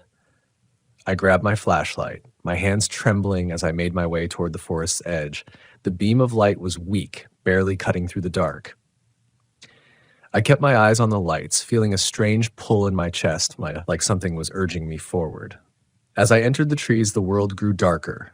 The lights danced just out of reach, always a few steps ahead of me, their glow casting an ethereal light on the twisted branches. The forest felt wrong, too quiet, too still. I checked my watch. 2 hours had passed. I hadn't even noticed. My legs ached, and I realized with a sinking feeling that I had no idea how far I'd wandered. The lights flickered again, brightening as they circled a large boulder ahead, and then they stopped, hovering there, motionless. I took a step closer, and that's when the hallucinations began. Shapes. Faint figures moving in the trees, shadows stretching unnaturally long. And there, between the branches, I saw faces. Pale, expressionless faces staring at me with hollow eyes. I blinked, and they were gone. Panic set in. I turned to leave, but the forest had shifted. The path I'd taken was no longer clear. Everything looked the same trees, the same twisting branches. The lights pulsed behind me, glowing brighter as if taunting me. I ran. My breath came in short, sharp bursts. My heart raced in my chest as I stumbled through the underbrush, trying to find my way back to the campsite. The lights flickered at the corners of my vision, but I ignored them. Then I heard it. Footsteps. Light, quick footsteps crunching through the frost behind me. I didn't dare look back. I ran faster, my flashlight flickering and dying in my hand. I broke through the tree line, gasping for air, and saw the RV ahead, a welcome sight. But the air around it was colder than ever. The frost was so thick on the windows that it looked like snow, and there, pressed against the glass, were more handprints. Dozens of them. I scrambled inside, locking the door behind me, and collapsed on the floor, panting. My entire body trembled with cold and fear. The lights were still out there. I could see them through the frosted windows, flickering in the trees, growing fainter as the night wore on. I didn't sleep. I couldn't. By dawn, they were gone. The temperature returned to normal, and the frost melted away. But I didn't feel safe. Not anymore. I packed up the RV and drove out of Pisgah National Forest, my hands still shaking on the steering wheel. I'd come here to find an explanation, to debunk the brown mountain lights. But what I found was something else, something I couldn't explain. And I knew, deep down, that the lights weren't just a phenomenon. They were something more, something ancient, something dangerous, something that had almost taken me. I don't know what they wanted, but I'll never go back to find out. I grew up in Missouri, just outside Jefferson City. Not that it has much to do with what happened, but I always figured I'd stay near the same place. Get a house, maybe some land, and live out my days in relative quiet. Never thought my life would take me into the mountains of New Mexico on a classified mission involving a whole lot more blood than I ever imagined. But hey, life's funny like that, isn't it? Well, funny isn't exactly the word for it. It was 2004, and I was still serving as a Green Beret. A quiet deployment, they said, and the paperwork wasn't much different from the usual load I'd gotten used to over the years. Nothing in the briefing hinted at what we were about to face. No, they had us geared up for a routine job. Basic extraction of some lost scientist who'd gotten himself caught in a place he had no business being. I was leading a small team into the Sangre de Cristo Mountains. No big deal, right? If you only knew. Now, the Sangre de Cristo range has a reputation, but it's not something you see advertised on travel brochures. Rugged terrain, unpredictable weather, and sometimes other things. The locals had their stories, but you could chalk them up to folktales. Only now I wonder just how much they left out. The start went well enough, quiet, uneventful. As we hiked through the forest, the air felt heavy, though, like something wasn't quite right. Maybe it was the lack of animal sounds. Normally, in a place like this, you'd hear the usual birds, insects, maybe a squirrel or two. But it was dead silent. Of course, I didn't mention it to the guys at first. Figured it was just a trick of the mind, maybe too many days out in the field messing with my senses. Turns out it wasn't. I had 2 men with me, Mendoza and Farrell. Mendoza was sharp, a no-nonsense type of guy who could probably disarm a bomb with his eyes closed. Pharrell, on the other hand, was green, new to the team, but quick on his feet. They trusted me, and I trusted them. I was used to leading guys into hell and back, but what we walked into that day wasn't hell. It was worse. We reached the scientist's supposed last known location, a small clearing deep in the woods. There was no sign of him, but we did find something. A tent, partially collapsed, and a few scattered belongings. Most people would assume the guy had just wandered off, got lost, maybe, or injured himself and couldn't make it back. But then we saw the blood. Now I've seen my fair share of battlefield injuries. Gunshot wounds, the works. But this wasn't your average cut or scrape. There were splatters on the tent, the ground, even some on the nearby trees. Mendoza knelt to examine the scene, and I could see the tension in his face. "This isn't human blood," he muttered, more to himself than to us. I didn't question him. If there's one thing you learn in this line of work, it's to trust your gut. And Mendoza's gut was screaming. Pharrell, being the new guy, looked pale. Not that I blamed him. The whole situation reeked of wrong, but we had a job to do. We fanned out, keeping low and quiet, searching for any sign of movement. That's when we found the tracks. Large. Clawed. They didn't belong to any animal I'd ever seen. They led away from the camp, deeper into the woods. We followed, of course. Call it duty, call it stupidity, but something drove us forward. Maybe it was curiosity. Maybe it was the thought of leaving the scientist out there alone with whatever made those tracks. Whatever the case, we moved with precision, staying close, weapons at the ready. About an hour later, we found what was left of him. The body. What remained of it wasn't something you'd put in a morgue. There wasn't enough left to even fill a casket. Bones, shredded flesh, and bits of clothing were all that we could recognize. Mendoza swore under his breath while Pharrell retched into the bushes. Me? I kept my composure. Years of training, I guess. But I couldn't deny the unease that crept through me. Whatever had done this was big, powerful, and hungry. Then we heard the sound. It wasn't a roar, nothing so obvious. It was a low, rumbling noise, like a deep breath being exhaled from something much larger than it should be. Pharrell gripped his weapon tighter, eyes darting around. "Did you hear that?" he asked, his voice shaky. Mendoza nodded, but said nothing. We all heard it. We just didn't know what the hell it was. Moments later, the forest seemed to shift, like something was watching us. Not the usual animal stalking its prey, but something with a kind of awareness. You ever feel eyes on you and just know that whatever it is, it's deciding whether to strike or not? Yeah, that's what it was like. Instinct kicked in. I ordered the men to fall back, slowly at first. We weren't about to go down without a fight, but I wasn't about to charge blindly into whatever that thing was, either. We never saw it coming.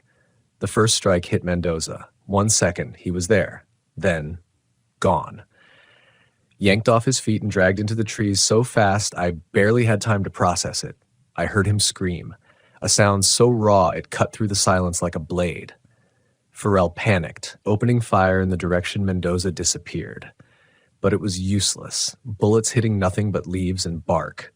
I grabbed Pharrell, pulling him back toward the clearing, but whatever had taken Mendoza wasn't done. A massive shadow passed just beyond the tree line, moving fast. Too fast. It darted between trees, its movements almost unnatural, like it didn't need to follow the same rules of physics we did. And then it stopped. Pharrell froze, staring at something in the distance. His gun fell to the ground with a soft thud as he whispered something I couldn't make out. I turned to see what he was looking at, and I'll never forget what I saw. It was like a bear. But worse. Much worse. The thing's body was massive, hunched over, with muscle and fur that was patchy and matted. Its face, if you could call it that, looked like a twisted mix between a wolf and something far more primal. It didn't snarl, it didn't roar, it just stared at us. Calculating. Before I could react, the thing moved again, its clawed hands slicing through the air with deadly precision. I shoved Pharrell out of the way, but not before it caught him across the chest. The kid dropped like a rock, blood spilling onto the forest floor. He wasn't dead yet, but he would be soon. I did the only thing I could think of. I grabbed the radio from my pack and called for extraction. The mission was over. There was no rescuing anyone. Not with this thing out here. We needed to get out. Fast. The creature didn't seem interested in me, though. It kept its focus on Pharrell, watching him writhe in agony, like it was fascinated by the process of death. I don't know why it didn't finish him off right then and there. Maybe it wanted to savor the moment. Maybe it just didn't care. I wasn't sticking around to find out. I bolted back toward the camp. By the time the chopper arrived, I was the only one left. The pilot asked me what happened. I told him we were ambushed. Didn't go into detail, didn't need to. They knew. And I think that thing is still out there. I wasn't supposed to be here. Not really. Not in this forest. Not sitting in this RV, staring at the tall trees outside, wondering if this trip would be my last. G. Ford Pinot National Forest had been Karen's idea, years ago. She had this way of looking at the world, seeing the beauty in everything. She wanted to camp here, hike the trails, soak in the stillness of the ancient trees. I didn't get it then, too caught up in work, too busy to care. But now it was all I had left. It had been a year since she died, and I still couldn't make sense of it. A car accident on a quiet street. Just like that, she was gone, and I was left stumbling through life, trying to figure out how to exist without her. This trip was my last attempt at finding something, anything, that made sense. So here I was, parked deep in the middle of nowhere, hoping that the forest would somehow offer answers. I didn't know what else to do. The trees stretched up into the sky, their thick trunks casting shadows that lingered even in the daylight. It was beautiful in a way, but it felt empty without her. I could almost hear her voice telling me to look at the wildflowers or marvel at the way the sunlight filtered through the branches. I stepped out of the RV. The cool, damp air wrapped around me. The scent of pine and moss was thick, earthy. Everything seemed so alive, and yet all I could feel was the weight of the past pressing down on me. I started a small fire, just like I'd done the past few nights, and sat there watching the flames dance. The crackling wood was the only sound in the stillness. That's when I heard it. Footsteps. They were faint, barely audible over the fire, but distinct enough to make me stand up, heart pounding in my chest. I looked around, scanning the tree line, but saw nothing, just shadows. I told myself it was probably a deer or maybe some other animal, but the feeling stuck. The sense that someone was watching me. I wasn't alone. I sat back down, trying to shake the unease, but it lingered. I couldn't stop thinking about the old man I'd met the day before. Edgar. He'd been wandering the campground when I arrived, his wrinkled face covered in a scruffy beard, eyes sharp despite his age. He was friendly enough, but there had been something off about him. "You came at the wrong time," he'd said, staring at me with a knowing look. "Why is that?" I'd asked, brushing it off. "Some things shouldn't be disturbed, especially at night. The forest, it has its secrets." I didn't know what to say to that, so I didn't respond. But his words stuck with me, replaying in my mind as I sat by the fire. What did he mean by secrets? What was he talking about? I hadn't thought much of it at the time, but now, sitting in the dark with the fire flickering low, I couldn't shake the feeling that there was something more to what he'd said. The wind picked up, making the trees sway, their branches creaking overhead. The fire sputtered as the breeze caught it, and I stood up again, feeling restless. I needed to move, to walk, anything to clear my head. I grabbed my flashlight and headed into the forest, just far enough to feel like I was doing something. The beam of light cut through the darkness, illuminating the trunks of the trees, but casting long shadows everywhere else. My footsteps were the only sound now, crunching softly on the forest floor. I don't know how far I walked before I saw the first symbol. It was carved into the bark of a tree, a spiral-like shape that looked old, weathered by time. I crouched down, running my fingers over it. It was smooth, unnaturally so, like it had been carved recently. I stood up, shining the light around, and spotted more symbols carved into the trees at odd intervals, spirals, faces, shapes that made no sense. They all seemed to be pointing deeper into the forest, like a trail leading me somewhere. A chill ran down my spine. I turned back, trying to ignore the nagging curiosity that pulled at me. I wasn't here to chase after strange carvings. I was here to, well, I didn't know why I was here anymore, but this wasn't it. As I made my way back toward the RV, the air seemed heavier, colder. I couldn't hear the wind anymore, and the shadows seemed darker. The feeling that I was being watched returned, stronger this time, like someone or something was following me. My pulse quickened, and I picked up the pace, glancing over my shoulder every few steps. Nothing, just trees and shadows. When I reached the RV, I let out a breath I hadn't realized I was holding. The fire had gone out, leaving nothing but smoldering embers. I climbed inside, locked the door behind me, and sat on the edge of the bed, heart still racing. I was just tired. That's all it was. The grief, the isolation, it was messing with my head. I hadn't been sleeping well, and the loneliness had a way of playing tricks on the mind. At least that's what I told myself. The next morning, I met Leah. She was hiking near the campground, a pack slung over her shoulders, looking every bit the confident outdoorswoman. She was friendly, outgoing, and struck up a conversation with me as soon as we crossed paths. "You camping out here alone?" she asked, her voice light, casual. I nodded. "Yeah, needed some time away, I guess." "I get that," she said, smiling. "This place is something else. It's beautiful, but it can get a little weird at night, don't you think?" I paused, remembering the footsteps, the carvings, Edgar's warnings. "Weird?" I asked. "How strange it can feel out here after dark. Just stories, old legends. You know how it is with places like this. Every forest has its ghost stories." I tried to keep my tone neutral, but the unease from the night before still lingered. She smiled again, but this time there was something in her eyes, like she knew more than she was letting on. "Just be careful. It's easy to get lost out here," she said. With that, she waved and continued down the trail, disappearing into the trees. I watched her go, wondering if I should have said more. Bob asked her what she meant, but I didn't. I spent the rest of the day at camp trying to relax, but the sense of unease only grew stronger. That night, as I sat by the fire again, I couldn't stop thinking about the symbols. They'd seemed so deliberate, so purposeful, like someone or something was trying to lead me deeper into the woods. And then the footsteps returned. This time, they were louder, closer.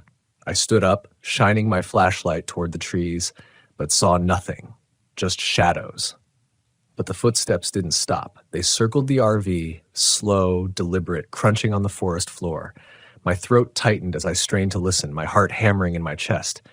"Who's there?" I called out, but the footsteps didn't answer. Instead, they stopped. Dead silence.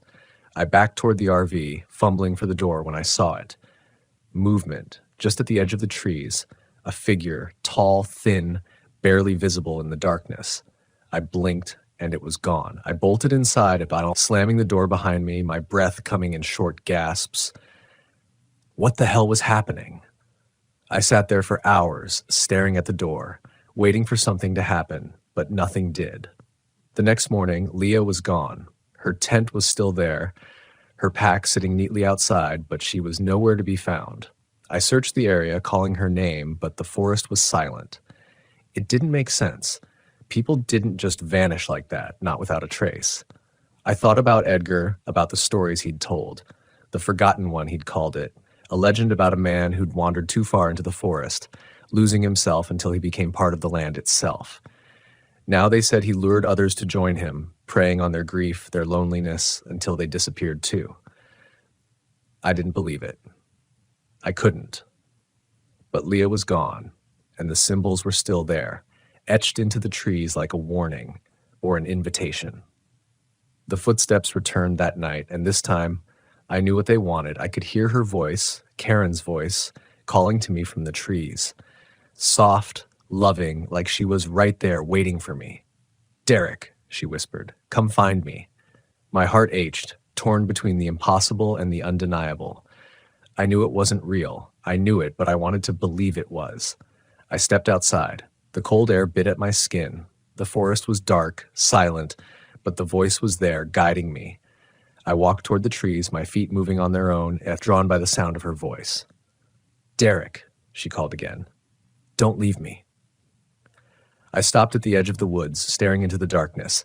I could see her now, just beyond the first row of trees. Her face, her smile. She was there, waiting for me. But something was wrong. The shadows around her shifted, twisting like they were alive. Her eyes, once warm and familiar, were hollow, empty. I took a step back, the spell breaking. This wasn't Karen. I turned and ran back to the RV, back to safety. The forest seemed to close in around me, the trees pressing in as the voice grew louder, angrier. "Derek!"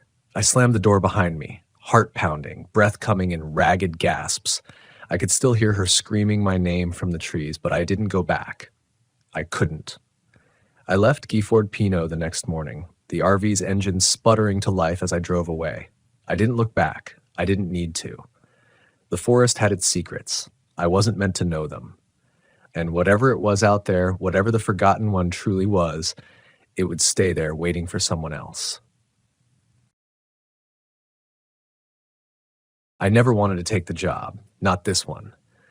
But when the bills pile up and your savings start running dry, you do what you have to, even if it means going back to the place you swore you'd never see again, Dead Man's Pass. It was Eddie's death that did it. 15 years ago, I lost my brother on that road. His rig skidded off a curve and plunged into the canyon. I was driving a mile behind him when it happened, saw the whole thing through my windshield like a damn nightmare unfolding in slow motion. I've never been the same since. I never could forgive myself for not doing more, not being there to help. That's how it goes in this life. You haul, you drive, you move forward, keep the past in the rear view. But it's never that simple, is it? I'm Hank Collins, but most people on the road know me as Rusty. Maybe it's the hair going gray, or maybe it's just the wear and tear of 30 years behind the wheel. I've spent most of my life running rigs, hauling everything from livestock to construction equipment. This time, I was hauling heavy machinery for a mining outfit in Utah. Easy enough, or so I thought. The cargo didn't bother me. What bothered me was the route, Route 163, through the heart of Monument Valley, and then up through Dead Man's Pass, the very stretch of road where Eddie lost his life. I've avoided it for years, but I couldn't avoid it this time. The money was too good, and the job came at a time when I needed it most. The first sign that something wasn't right came when I crossed into the desert. The vast expanse of red rock stretched out for miles, the sun beginning to dip below the horizon, casting long shadows across the road. It should have been peaceful, almost beautiful, but there was something off. The radio cut out first. Static, then silence. Not unusual out here, but it didn't sit right. The stillness felt heavy, oppressive, like the desert itself was holding its breath. As the sun slipped away completely, I noticed a pair of headlights in my rearview mirror. At first, I didn't think much of it, probably another trucker making the same route, but as the miles passed, those headlights didn't get closer. They stayed there, far back but steady, like whoever it was didn't intend to pass or fall behind, just keeping pace. I tried to shake it off, focusing on the road ahead. The canyon walls began to rise on either side of me, the road narrowing as I approached Dead Man's Pass. My hands tightened on the wheel, the familiar knot of tension growing in my chest. The road was winding, dangerous, with steep cliffs on one side and jagged rock on the other. I'd driven it 100 times before, but not since the night Eddie died. As I climbed higher, the truck started to act up. First, it was the brakes. They began to make a grinding noise that sent vibrations up through the cab. They were new, serviced just a week ago. No reason they should be failing. Then the engine sputtered, just once, but enough to make my heart jump. "Come on, Rusty," I muttered to myself. "Just keep moving, 1 mile at a time." But the truck didn't listen. The headlights behind me were still there, never getting any closer, never fading away. Something about it gnawed at me, a slow realization creeping in. I knew that truck. It was Eddie's. It couldn't be. Of course, Eddie's truck was a wreck at the bottom of the canyon, rusted and forgotten. But the make, the model, even the busted left headlight, It was all the same, and it was following me. I turned up the CB, hoping for some noise to drown out my thoughts, but all I got was static. My hands were sweating now, the wheels slick beneath my fingers. The canyon walls seemed to press in tighter as I reached the most dangerous curve, the very spot where Eddie went over the edge. My foot eased off the gas, but then the CB crackled to life, and a voice broke through the static. "Rusty, Hank, you got to stop!" I nearly jerked the wheel in shock. I knew that voice. It was impossible, but I knew it. It was Eddie. "Eddie," I whispered, even though I knew there was no way it could be real. I fumbled with the radio, trying to clear the signal, but the voice only grew louder, swallowed by the hiss of static. "Rusty, you gotta stop. You can't make the same mistake." I was losing my mind. That's what this was. Too many years on the road, too many ghosts haunting me. That's all it was. But then the truck sputtered again. The grinding in the brakes got worse. I could feel the whole rig shudder as I tried to slow down, but the brakes weren't responding. I pumped them hard, but nothing. The curve was coming up fast, and I knew I wouldn't make it if the brakes didn't hold. "Damn it," I shouted, yanking the wheel hard to the right, pulling off onto the narrow shoulder. The truck screeched to a stop, just inches from the cliff's edge. For a long time, I sat there, heart pounding, staring at the drop below. The canyon stretched out beneath me, a black abyss swallowing the last traces of daylight. My breathing was ragged, my hands shaking, and then I saw it. Eddie's truck was still there, sitting on the road behind me, headlights glowing dimly through the dust. But now I could see it wasn't just a truck.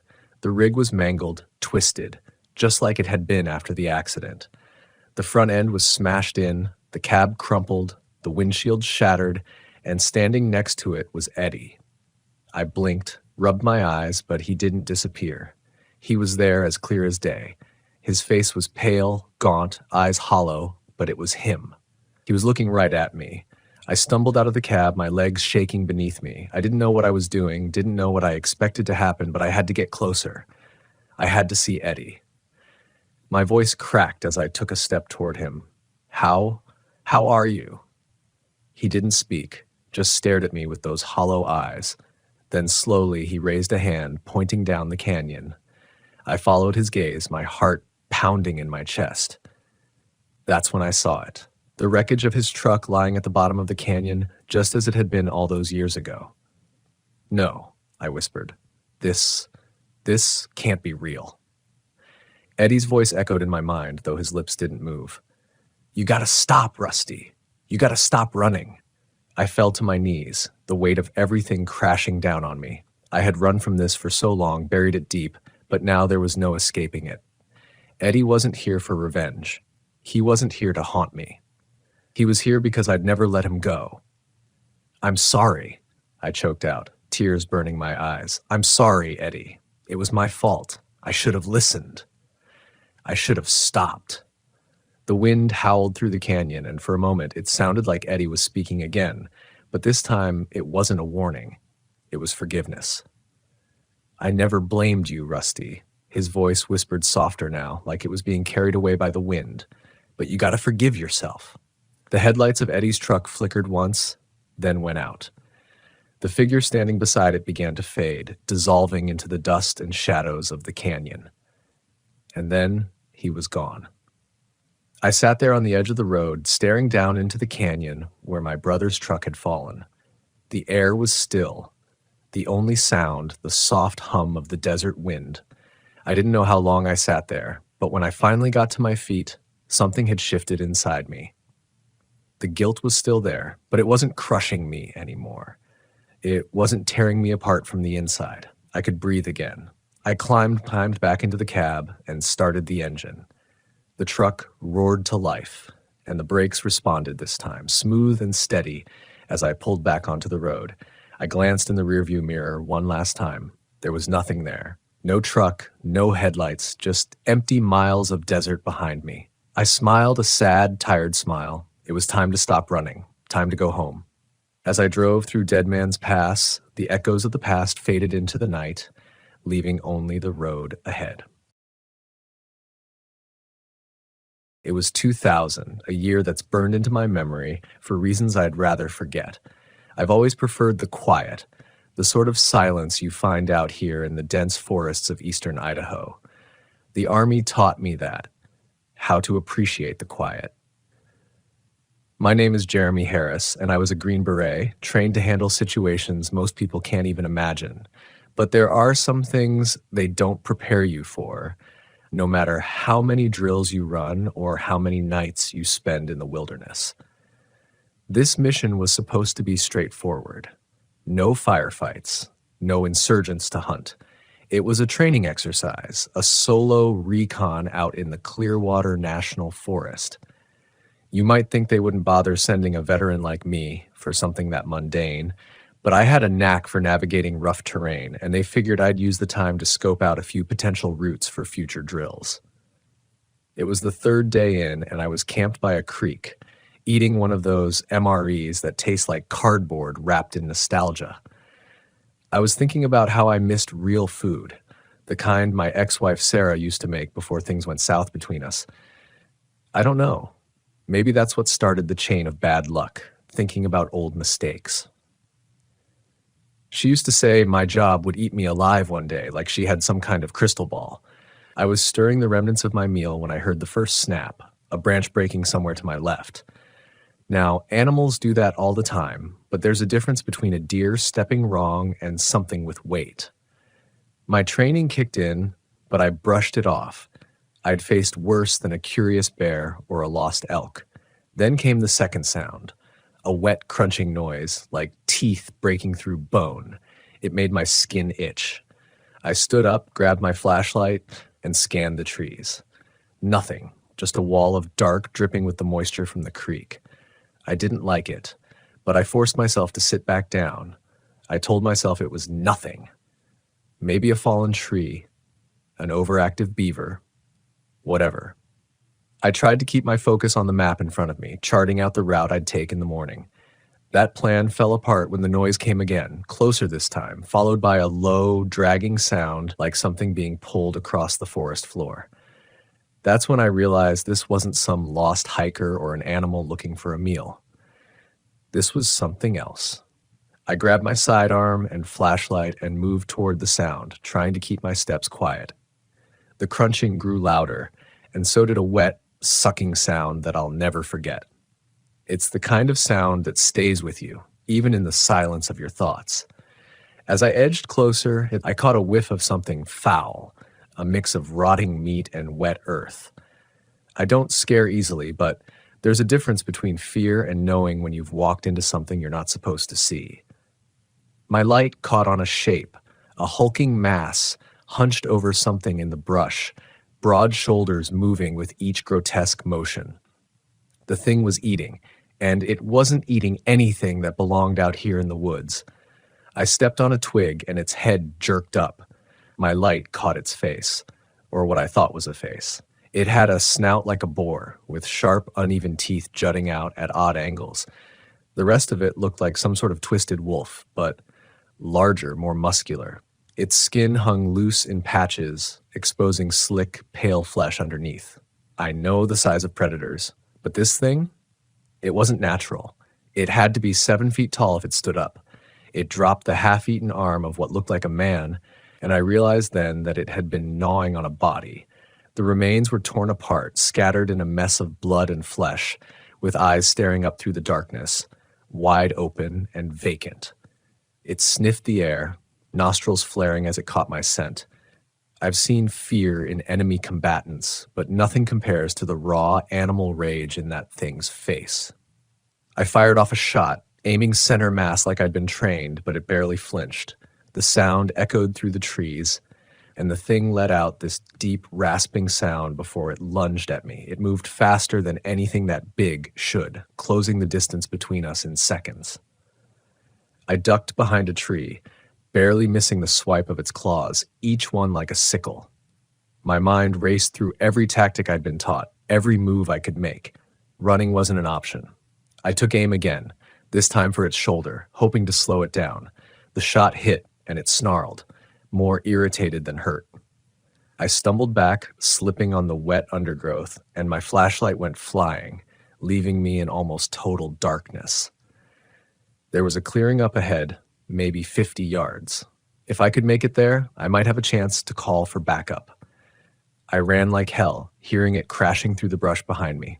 My lungs burned, my legs ached, but I kept pushing. The thought of what that thing could do if it caught me was the only motivation I needed. I burst into the clearing and turned, aiming my pistol again.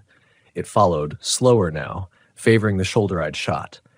I emptied the rest of the clip into its chest, but it just staggered back, not stopping. It wasn't invincible, but it sure as hell wasn't going down easy.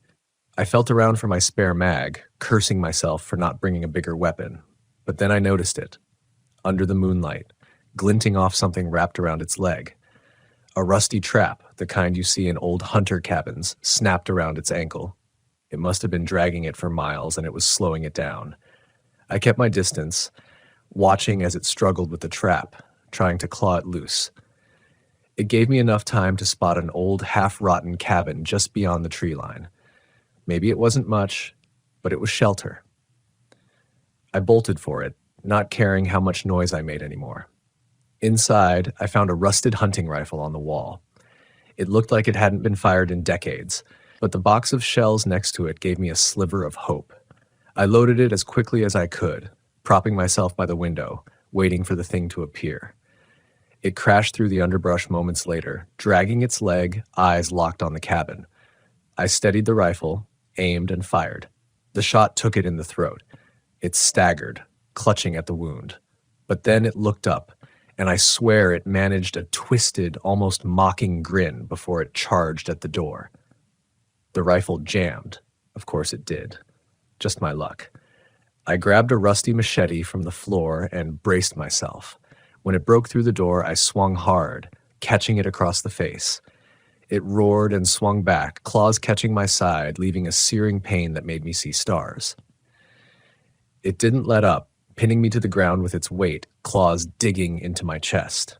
I fought back, jamming the machete into its side again and again until it finally collapsed on top of me, heavy and stinking of blood and decay. I wriggled out from underneath, panting and bleeding, staring at the still body of that thing. I didn't know if it was dead, but I wasn't waiting around to find out. I staggered back to my camp, grabbed my radio, and called for an evac. They sent a helicopter out, and I didn't stick around to watch them clean up the mess. I heard later that they found the remains of 4 other people, all half-eaten and scattered through the woods. And the creature's body. Last I heard, they hauled it off to some undisclosed location, wrapped in a tarp. They told me to keep my mouth shut, that it was classified, that the families would get closure without knowing the truth.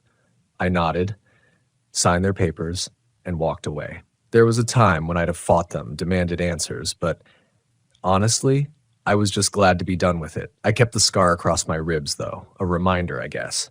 Not that I need one. You don't forget the sound of teeth breaking bone. I've always liked the quiet of the road. No one asking questions, no one poking into your business, just miles of highway, the hum of the engine, and the occasional crackle of a distant voice on the CB. But that night, somewhere on Route 50 in the middle of Nevada, the silence felt different. Too quiet, too heavy. It had been days since I'd had a decent break. I'd left San Francisco with a load of building materials bound for Kansas City, figuring Route 50 would cut the travel time. They call it the loneliest road in America, and I've driven it enough times to know why. For hours at a time, you don't see a soul, just endless desert dotted with mountains that never seem to get any closer.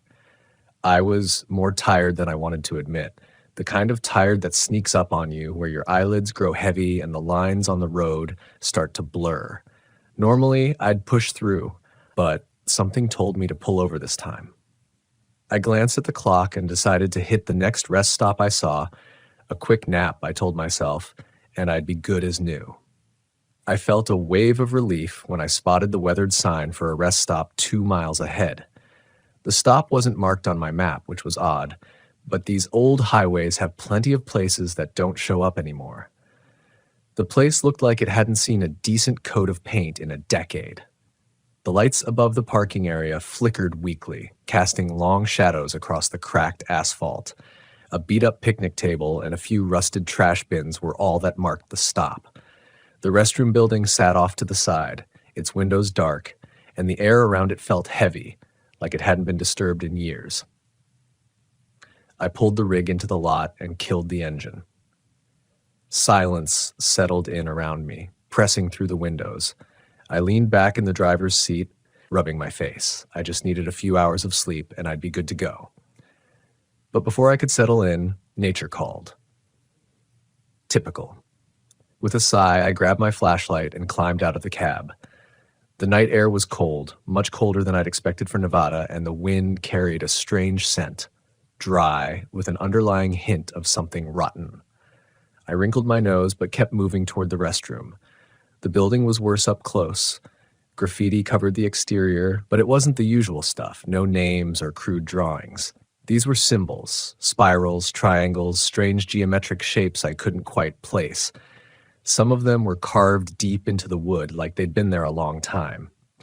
I pushed the door open and the smell hit me harder inside, stronger than before.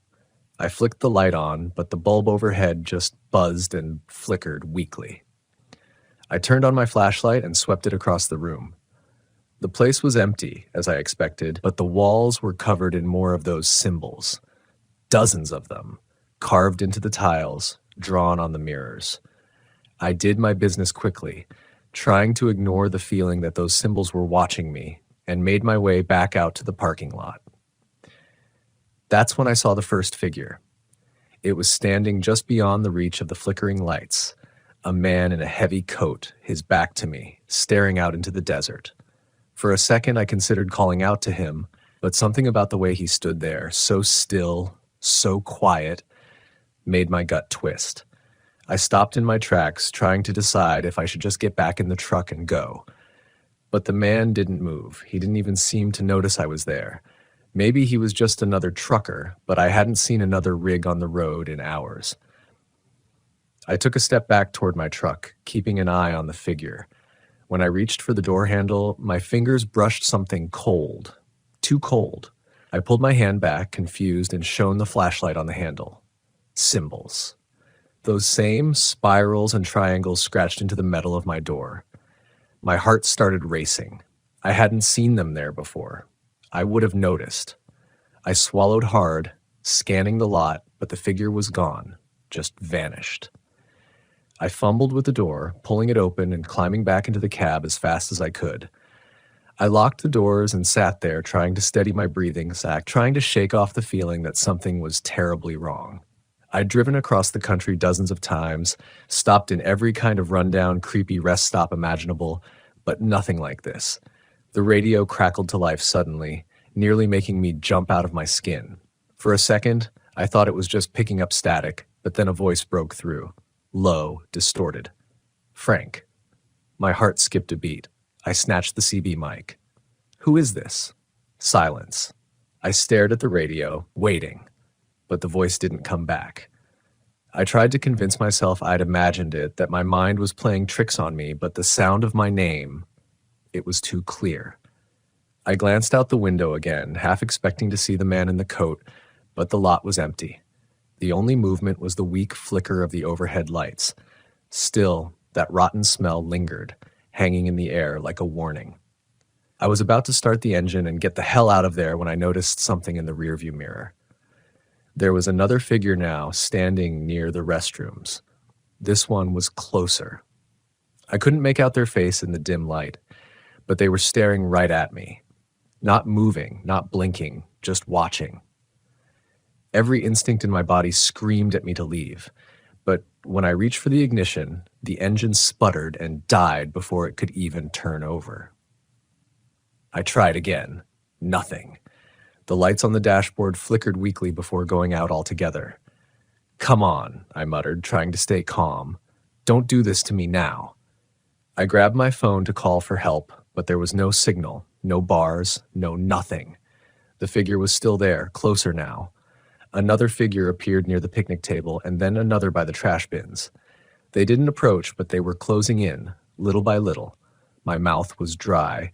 I fumbled for the flashlight and shone it toward the restroom, hoping to get a better look at the figures. The beam of light cut through the dark, but when it hit the first figure, they were gone. Just gone. I swept the light across the lot, but all the figures had disappeared. Every single one.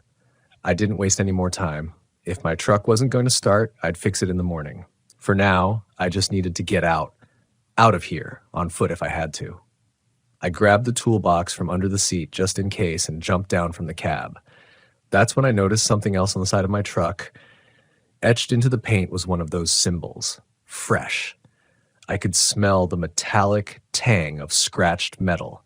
It was the same spirals and triangles I'd seen in the bathroom, the same ones that had been on the door handle. The smell hit me again, stronger now. I turned, shining the flashlight toward the restroom, and that's when I saw it. The symbols were glowing. A faint, sickly light pulsed from the walls of the building. The carvings and scratches now alive with some kind of energy. The ground beneath my feet vibrated, a low hum building in my chest. I stumbled back toward the truck, my flashlight shaking in my grip, but the lights in the building grew brighter, casting long, flickering shadows across the lot. And then I heard the voice again, "Frank." I whipped around, scanning the empty lot, but there was no one there. No figures, no man in the coat. Just the voice, coming from nowhere and everywhere at once. "Frank, you need to stay." I felt a cold sweat break out across my forehead. My pulse pounded in my ears, but I kept moving, trying to get back into the cab. But the symbols, they were on my truck now, glowing with the same eerie light. The handle felt like ice under my fingers. The wind picked up, howling across the lot, carrying whispers with it. Low, urgent voices layered on top of each other, impossible to understand, but they felt old, ancient. I was frozen in place, trapped between the truck and whatever the hell was happening in that restroom. The lights, the symbols, the voices. I didn't know what to make of any of it, but I knew one thing. I had to leave now. The truck groaned as I climbed back into the cab, and I turned the key one last time, praying it would start. The engine sputtered, coughed, and finally roared to life. Without another thought, I slammed the truck into gear and floored it out of the lot, the tires skidding on the cracked asphalt. The rest stop disappeared in the rearview mirror, the glowing lights and symbols fading into the distance. As I drove down the highway, my hands trembling on the wheel, I couldn't shake the feeling that I hadn't escaped. The silence of the road was back, but it wasn't the same. The weight of those symbols, the voice, it lingered, and I knew deep down that whatever was tied to that rest stop wasn't finished with me. I don't stop on Route 50 anymore. Not after that night. Some places are better left in the past. My name is Caspian Allen, and back in 2022, I decided to take my RV out to the remote stretches of Badlands National Park in South Dakota. Being a city dweller from Chicago, I thought some solitude might help clear my head, sort of detox from the daily grind. Funny how the promise of peace can lead you straight into chaos.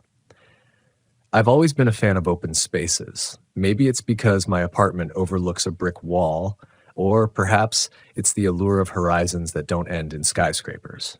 Either way, I packed up my RV with the essentials. Canned beans, a stack of paperbacks I'd been meaning to read, and enough coffee to fuel a small army. The drive was uneventful, which is more than I can say for most road trips I've taken. No flat tires, no wrong turns, just mile after mile of asphalt leading me away from the buzz of the city. As I pulled into the park, the rugged beauty of the Badlands stretched out before me, jagged rock formations painted in hues of red and orange, the kind of place that makes you feel both insignificant and profoundly alive. I found a secluded spot to park the RV away from the handful of other campers sprinkled throughout the area. Privacy was the goal, after all. Setting up camp was a breeze. I even managed to assemble a folding chair without losing a finger, a personal victory considering my track record with DIY projects. As the sun dipped below the horizon, I lit a small campfire. The crackling of the wood was the only sound for miles, or so I thought. Just as I was getting comfortable, a rustling noise came from behind a nearby cluster of shrubs. Probably just the wind, I told myself. Or maybe a rabbit. I wasn't exactly versed in the local wildlife, but I figured nothing out here would be too keen on bothering me. First night in the wilderness, and I'm already jumping at shadows, I muttered, shaking my head. I took a sip of lukewarm coffee and decided to call it a night. Sleep came surprisingly easy, but it didn't last long. Around midnight, I was jolted awake by a distant scream, a sharp, piercing cry that echoed through the stillness. I sat up, heart pounding. Probably just a coyote, I whispered, though deep down, I knew that wasn't the howl of an animal. Curiosity, or maybe stupidity, got the better of me. I grabbed a flashlight and stepped out into the cool night air. The campgrounds were enveloped in darkness, the kind that swallows the beam of a flashlight whole. I scanned the area but saw nothing unusual. "Is anyone out there?" I called out, immediately realizing how cliché it sounded. No response. Just the gentle whisper of the wind against the rock formations. I shrugged it off and headed back inside. Next time, maybe pack a sense of courage, I joked to myself, attempting to lighten the mood. The next morning, I decided to do a bit of hiking. The trails were well marked, and I figured a daytime adventure would be less unnerving. As I walked, I couldn't shake the feeling of being watched. Every so often, I'd hear the crunch of gravel behind me, but when I turned around, the path was empty. "Get a grip, Caspian. You're not the star of some thriller novel," I chided myself. About an hour into the hike, I came across something that made my stomach churn. A campsite that looked like it had been abandoned in a hurry. A tent collapsed, belongings scattered, and a half-burned-out fire still smoldering. Maybe they left in a rush. Emergency, perhaps? I mused aloud. But the eerie silence suggested otherwise. I noticed a backpack leaning against a tree. Unable to quell my curiosity, I unzipped it and found a wallet with an ID. Mark Stevenson, a guy not much older than me. There were also keys, a phone with a dead battery, and a notebook filled with sketches of the surrounding landscapes. Doesn't look like someone who planned to leave, I thought. A rustling sound snapped me out of my thoughts. This time, it was unmistakably close. I spun around, but again, nothing. "All right, joke's over," I shouted, half expecting someone to jump out laughing. But there was only silence. Deciding it was best to head back, I started retracing my steps. The feeling of being watched intensified. Every crunch of leaves, every snap of a twig set my nerves on edge. Then I saw it. A figure in the distance, partially concealed behind a rock. I couldn't make out any features, but it was definitely a person. "Hey, you okay over there?" I called out. No response. The figure remained still. "Listen, if you're lost, I can help," I offered, taking a cautious step forward. Without warning, the figure darted behind the rock and out of sight. "Well, that's not ominous at all," I muttered. I picked up the pace, eager to get back to the safety of my RV. As I neared the campsite, a metallic smell hit me, sharp and unmistakable. Blood. My heart raced. As I approached my RV, the door was ajar, which I was certain I'd closed. Inside, the place was a mess. Drawers pulled out, belongings strewn about, and on the small kitchenette table lay a hunting knife, stained red. "Okay, this is officially the worst vacation ever," I whispered, panic creeping in. A noise from the back of the RV made me freeze. Footsteps. Someone was still inside. Thinking quickly, I grabbed a heavy flashlight, my only potential weapon, and prepared myself. "Who's there?" I demanded, trying to sound braver than I felt. Silence. Then, a low chuckle emanated from the shadows of the hallway leading to the bedroom area. "Not funny, man. Show yourself," I shouted. A tall figure stepped into the dim light, a man with a gaunt face, dirty clothes, and eyes that seemed devoid of any humanity. "Looking for something?" he sneered. "Listen, take whatever you want and leave. I don't want any trouble," I said, gripping the flashlight tighter. He tilted his head, a twisted grin spreading across his face. "But I've already found what I want." Without warning, he lunged at me. I swung the flashlight, connecting with his shoulder. He stumbled back, but recovered quickly. "Feisty one, aren't you?" he taunted. I didn't wait for his next move. I bolted out of the RV, sprinting toward the main road. My mind raced. There was no one around for miles, and my cell phone was inside. Behind me, I could hear his footsteps gaining. "You can't run forever," he yelled, laughter trailing his words. Spotting a cluster of rocks ahead, I veered off the path and ducked behind them, trying to catch my breath. "Great plan, Caspian. Lead the psycho to an isolated spot," I chastised myself. I scanned the area for anything I could use as a weapon. Nothing but rocks and dirt. The footsteps slowed. He was close. "Why make this hard on yourself?" His voice echoed, desperate. I remembered the small multi-tool in my pocket, a Swiss Army knife I'd brought along for minor repairs. Hardly intimidating, but better than nothing. As he approached, I steadied my breathing. The moment he rounded the corner, I kicked up a cloud of dust into his eyes. He snarled, rubbing his face. Seizing the opportunity, I plunged the small blade into his thigh. He let out a howl of pain. "That's going to leave a mark," I quipped, adrenaline fueling my sarcasm. He swung wildly, but I dodged and took off again, heading toward the abandoned campsite I'd seen earlier.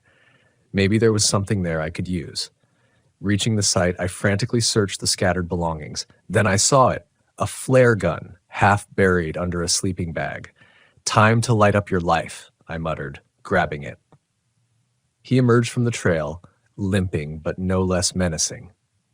"You're making me angry, and you wouldn't like me when I'm angry," he growled. "Did you really just quote the Hulk? Points for style, I guess," I shot back. He charged at me and I fired the flare gun. The bright projectile hit him square in the chest, igniting his shirt. He screamed, desperately trying to pat out the flames. Not wasting any time, I ran past him, heading back toward the main road. Smoke filled the air, and his screams faded into the distance. After what felt like hours, I saw headlights, a park ranger's vehicle making its evening rounds. I stumbled onto the road, waving my arms. "Whoa there, are you all right?" the ranger asked, stepping out. "There's a man back there. He attacked me. I think he killed someone," I gasped. "Slow down. Where is he now?" the ranger pressed. "At the abandoned campsite, about 2 miles back. We need to call for backup," I insisted. He radioed for assistance and helped me into the vehicle. As we drove back, I couldn't help but feel a mix of relief and lingering dread. When we reached the site, there was no sign of the man, just the charred remains of his shirt and bloodstains on the ground. A team arrived shortly after and began a thorough search. Over the next few hours, they uncovered a shallow grave not far from the campsite. Inside were the remains of Mark Stevenson and another unidentified victim. "Looks like you stumbled upon something big," the lead investigator told me. "We've been tracking reports of missing hikers in this area for months. Who is he?" I asked. "Name's Victor Reynolds," he replied. "Former military, gone rogue, wanted for multiple counts of murder." In that moment, it all clicked. The abandoned campsite, the eerie feeling of being watched, the calculated way he hunted me. "Well, I always wanted a memorable vacation," I said, attempting a weak smile. The investigator shook his head. "You're lucky to be alive." I nodded, exhaustion washing over me.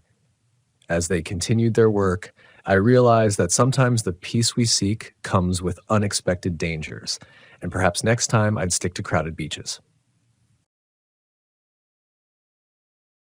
I thought the desert would heal me. Red Rock Canyon was supposed to be a place to clear my head, to sit in silence and let the vast, empty land take away the chaos of the last few months. I'd lost everything, my wife, my job, and I needed something, anything, to remind me there was still some peace left in the world. Instead, it felt like I'd driven into a nightmare. I parked the RV at the far end of the campground, as far away from the few other campers as I could get. I wanted solitude, to think, or maybe to stop thinking. I wasn't sure. The sun was setting as I stepped out, casting a deep orange glow across the red sandstone cliffs. It was beautiful, the kind of beauty that made you feel small, like the world was too big for you to matter. Maybe that's what I needed. I'd been driving for hours with only the occasional crackle of the radio for company. The RV was old, creaking and groaning as I navigated the winding roads into the canyon. It had seen better days, much like me. As I stretched, a low rumble came from under the hood. Great, I muttered, giving the RV a half-hearted kick. The engine had been acting up for days, but I figured I could deal with it later. I wasn't here for that. I was here to get away, to let the emptiness of the desert swallow me whole. That night, after I'd settled in, I sat outside the RV, staring up at the stars. Out here, away from the city, the sky was incredible, clear, endless. But as the stars twinkled overhead, I noticed something strange. At first, I thought they were planes, blinking in and out far above the canyon, but then they moved too fast, too erratically. I leaned forward, squinting. There were 3 of them, glowing faintly blue, darting through the sky in impossible patterns. They weren't planes. I wasn't sure what they were. I stood up, straining my neck to follow their path as they circled overhead. They blinked off one by one, and the desert was silent again. Just stars, I told myself, even though I knew it wasn't true. The next morning, I woke up to find the RV's battery almost dead. My phone, which I'd left charging overnight, hadn't gained a single bar. I tried turning the engine over, but all I got was a dull click. My chest tightened. Being stranded in the middle of the desert wasn't part of the plan. I had enough food and water for a few days, sure, but the isolation was starting to feel less like a retreat and more like a trap. Milo's RV was parked a few spots down, his beat-up RV sitting in the shade of a large rock formation. He waved me over as I stepped out of mine, a wide grin on his sunburnt face. "Morning," he called. "Beautiful day, huh?" I forced a smile. "Yeah, sure. Hey, you wouldn't happen to have jumper cables, would you?" Milo scratched his scruffy chin, then shook his head. "Sorry, friend, but I can give you a ride into town later if you need help. It's not too far." I thanked him, but something about Milo unsettled me. Maybe it was how relaxed he seemed, like this place wasn't bothering him at all. As I stood there, he tilted his head toward the canyon walls. "You see the lights last night?" he asked. I froze. "Yeah, what were they?" He shrugged like it was nothing. "Oh, those things. People talk about them all the time. Could be military, could be something else. No one really knows, but they've been around as long as I've been camping out here." I laughed nervously. "Something else, huh?" Milo smiled, but it didn't reach his eyes. "People say they're not from this world. I don't know about that, but sometimes they follow you. Just don't go too far out at night, and you'll be fine." I forced another laugh, but my stomach churned. Milo's tone was too casual, too accepting. I thanked him again and went back to my RV, trying to shake off the feeling that I was missing something important. The day dragged on, the heat baking the ground beneath my feet. I spent the afternoon hiking a short trail near the campground, trying to clear my head, but the vast emptiness only made me feel more alone. I kept thinking about the lights, about how they'd moved, how they seemed to watch me. That night, they returned. I was sitting outside again, nursing a warm beer and staring at the sky when I saw them, 3 faint blue lights hovering over the canyon. This time they were closer, too close. They flickered almost playfully, darting back and forth like they were searching for something. I stood up, my heart pounding. It didn't make sense. Nothing about this place made sense. I backed toward the RV, never taking my eyes off the lights. But as I reached for the door, the lights blinked out. Gone. Just like that. A cold breeze swept through the canyon, and I shivered. It was too quiet. No wind, no insects, nothing. Just the dead, suffocating silence of the desert. Then the RV lights flickered once, twice, and went dark. My chest tightened as I stumbled into the RV, fumbling for the flashlight. I clicked it on, but the beam was weak, barely cutting through the darkness. The electrical panel was dead, and my phone wouldn't turn on. Every piece of technology I had was failing, and I had no idea why. A sudden knock on the door made me jump. "Chris, you okay?" It was Emily, the hiker I'd met earlier that day. She'd pitched her tent nearby, planning to stay for a few nights before heading out. I opened the door, trying to hide my panic. "Yeah, just some electrical issues," I said, forcing a smile. "Everything's dead. I'm guessing the battery's shot." Emily frowned, glancing back at her tent. "That's weird. My phone's dead too, and my flashlight keeps flickering. Her voice was calm, but I could see the worry in her eyes. She felt it too, the strangeness in the air, the weight of the silence. She stepped closer, her voice dropping to a whisper. Do you think it's the lights? Milo told me about them earlier, said people disappear sometimes. I swallowed hard, trying to keep my breathing steady. Disappear? Emily nodded, her gaze drifting toward the canyon. Yeah, it's mostly stories, but you seemed pretty convinced. For a moment, neither of us spoke. The air felt thick, heavy, like the desert was closing in on us. I wasn't sure if I believed in Milo's campfire tales, but the lights, they were real and they weren't natural. We should get out of here, Emily said, breaking the silence. I don't like this. I can't, I replied. My RV won't start. She hesitated, then nodded. Mine either. I tried earlier, but it's completely dead. We stood there, staring at each other, the weight of the situation sinking in. Something was wrong with this place. The lights weren't just an oddity. They were doing something, affecting everything around us, and we were stuck miles from any help. We'll wait till morning, I said, trying to sound confident. Maybe it's just a temporary glitch. We'll figure it out. Emily didn't look convinced, but she nodded and headed back to her tent. I locked the RV door behind her, though I wasn't sure what good it would do. That night, I barely slept. The silence was oppressive, like a blanket wrapped too tight around me. Every creak of the RV, every gust of wind made my heart race. I kept waiting for the lights to come back, to hover outside my window, but they didn't. Instead, I woke up sometime in the early hours, drenched in sweat, my head pounding. I sat up, blinking in the darkness. Something was wrong. I glanced at my watch. It was 4 a.m., but that didn't make sense. I'd checked the time just moments ago, and it had been midnight. Where had the hours gone? I stumbled outside, feeling disoriented. The air was cooler now, the desert's chill settling in. The stars were out, but there was no sign of the lights. My mind was foggy, like I'd been dreaming. But the dust on my boots told me I'd been walking. But where? And why? Panic surged through me. I couldn't remember. Hours were missing, and I had no idea what had happened. The lights were playing with us, toying with our sense of reality. I ran toward Emily's tent, calling her name, but when I got there, she was gone. Her tent was empty, her pack still there, but she was nowhere to be found. Emily, I shouted, my voice echoing off the canyon walls. Nothing. The only sound was the wind. I backed away, my heart hammering in my chest. This wasn't real. It couldn't be. But the lights, the missing time, it all pointed to one terrifying conclusion. We weren't alone. I sprinted back to my RV, slamming the door behind me, and tried the engine again. To my shock, it roared to life. The headlights flickered on, and I didn't hesitate.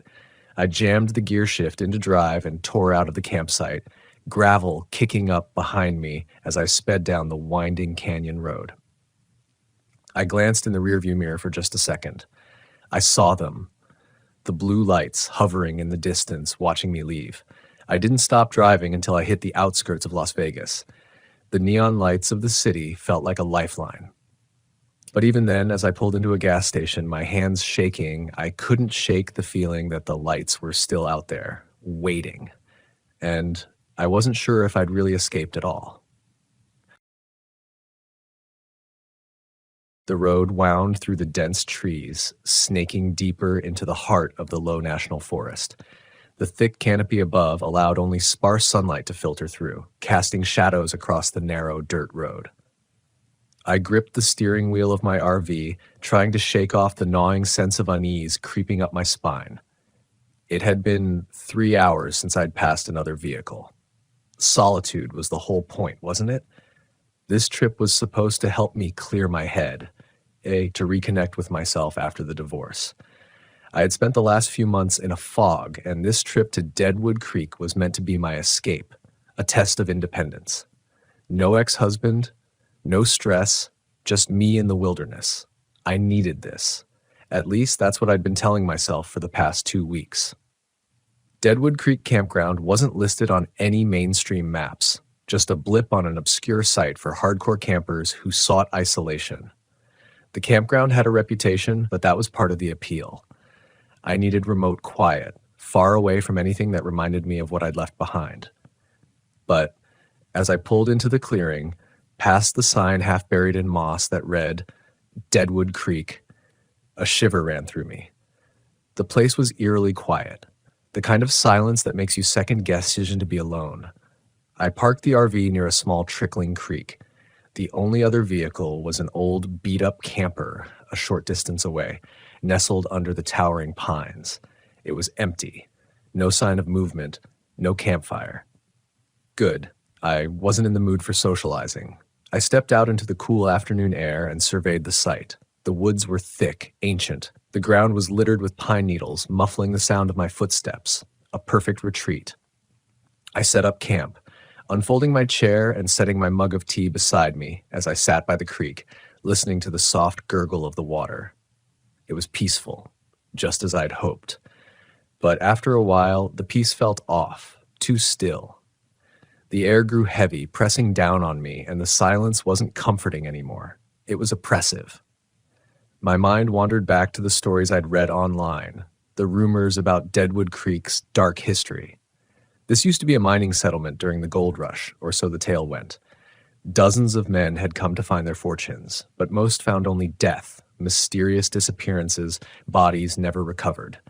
Some say the men still haunt the place, bound to the land, working their endless shifts beneath the earth.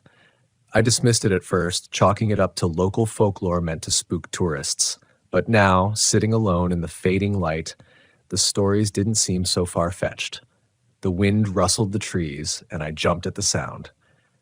Get it together, Hannah, I thought, rolling my eyes at my own nerves. I hadn't come all this way just to scare myself into leaving. That's when I saw him, a man standing near the edge of the campground, just at the tree line, leaning against a tree. He was tall, with broad shoulders and a scruffy beard, his clothes worn and dirty as if he'd been out here for weeks. His gaze was fixed on me. I waved awkwardly, and he lifted a hand in response before slowly walking over. Didn't mean to spook you, he said, his voice easy, almost too casual. Didn't expect anyone else out here this late in the season. I wasn't expecting anyone either, I replied, forcing a smile. Just needed some time alone, you know. Yeah, I get that, he chuckled, though the sound didn't quite reach his eyes. I'm Rick, by the way. Been coming here for years. I nodded, unsure what to say. Rick had the look of someone who belonged out here, who knew the woods like the back of his hand. I didn't. Be careful out here, Rick said after a pause, his gaze drifting toward the woods. Deadwood Creek's got a history. Strange things happen when the sun goes down. My skin prickled at his words, but I forced myself to laugh. Let me guess. Ghost stories? Miners and all that? Rick's expression didn't change. Something like that. Just don't stray too far from your camp. He turned and walked back to his camper without another word, leaving me with a knot of unease in my stomach. That night, I couldn't sleep. The RV was quiet, the temperature inside dropping faster than I expected. I wrapped myself in blankets and tried to ignore the feeling that something was wrong. Then the sound started. At first, I thought it was the wind, but soon I realized it was more than that. Faint at first, barely perceptible. A rhythmic clinking echoed from the direction of the creek. It sounded like tools. Mining tools. Pickaxes striking rock. I bolted upright in bed, my heart pounding. No, I was just imagining it. This was what I came here for. Solitude. But I couldn't shake the sound. It was getting louder, the metallic rhythm persistent, almost like a heartbeat. I grabbed a flashlight and climbed out of the RV, my breath visible in the cold night air. The forest was a wall of darkness, the trees looming overhead like silent sentinels. The sound of the creek was louder now, rushing over rocks, and I could swear I heard voices, whispers carried on the wind. My flashlight beam swept across the campsite, catching nothing but trees and the faint shimmer of water. But then I saw them, figures, shadowy, half-formed shapes moving by the creek. Their outlines faint, but unmistakably human. They moved like they were working, digging, swinging pickaxes in time with the clinking sound. My throat tightened as I realized they weren't there in the normal sense. They were translucent, faded. I stumbled back, my mind scrambling to make sense of it. Ghosts? No, that was impossible. I backed toward the RV, my pulse racing, but as I turned, I nearly collided with Rick. Easy, he said, raising his hands. I saw your light. Thought I'd come check on you. I couldn't find the words to explain what I'd just seen, but Rick didn't need me to. He just looked over at the creek and nodded, his face unreadable. They come out at night. The miners. Been here for over a century, trapped in their own hell. I swallowed hard, trying to suppress the rising panic. You mean you know about this? What is this place? Rick gave a half smile, though it was more sad than comforting. Deadwood Creek. These men came here to find gold, but all they found was death. Now they're stuck here, working the land forever. Some nights they're just echoes. Other nights... He trailed off, but the implication was clear. On other nights, they weren't just echoes.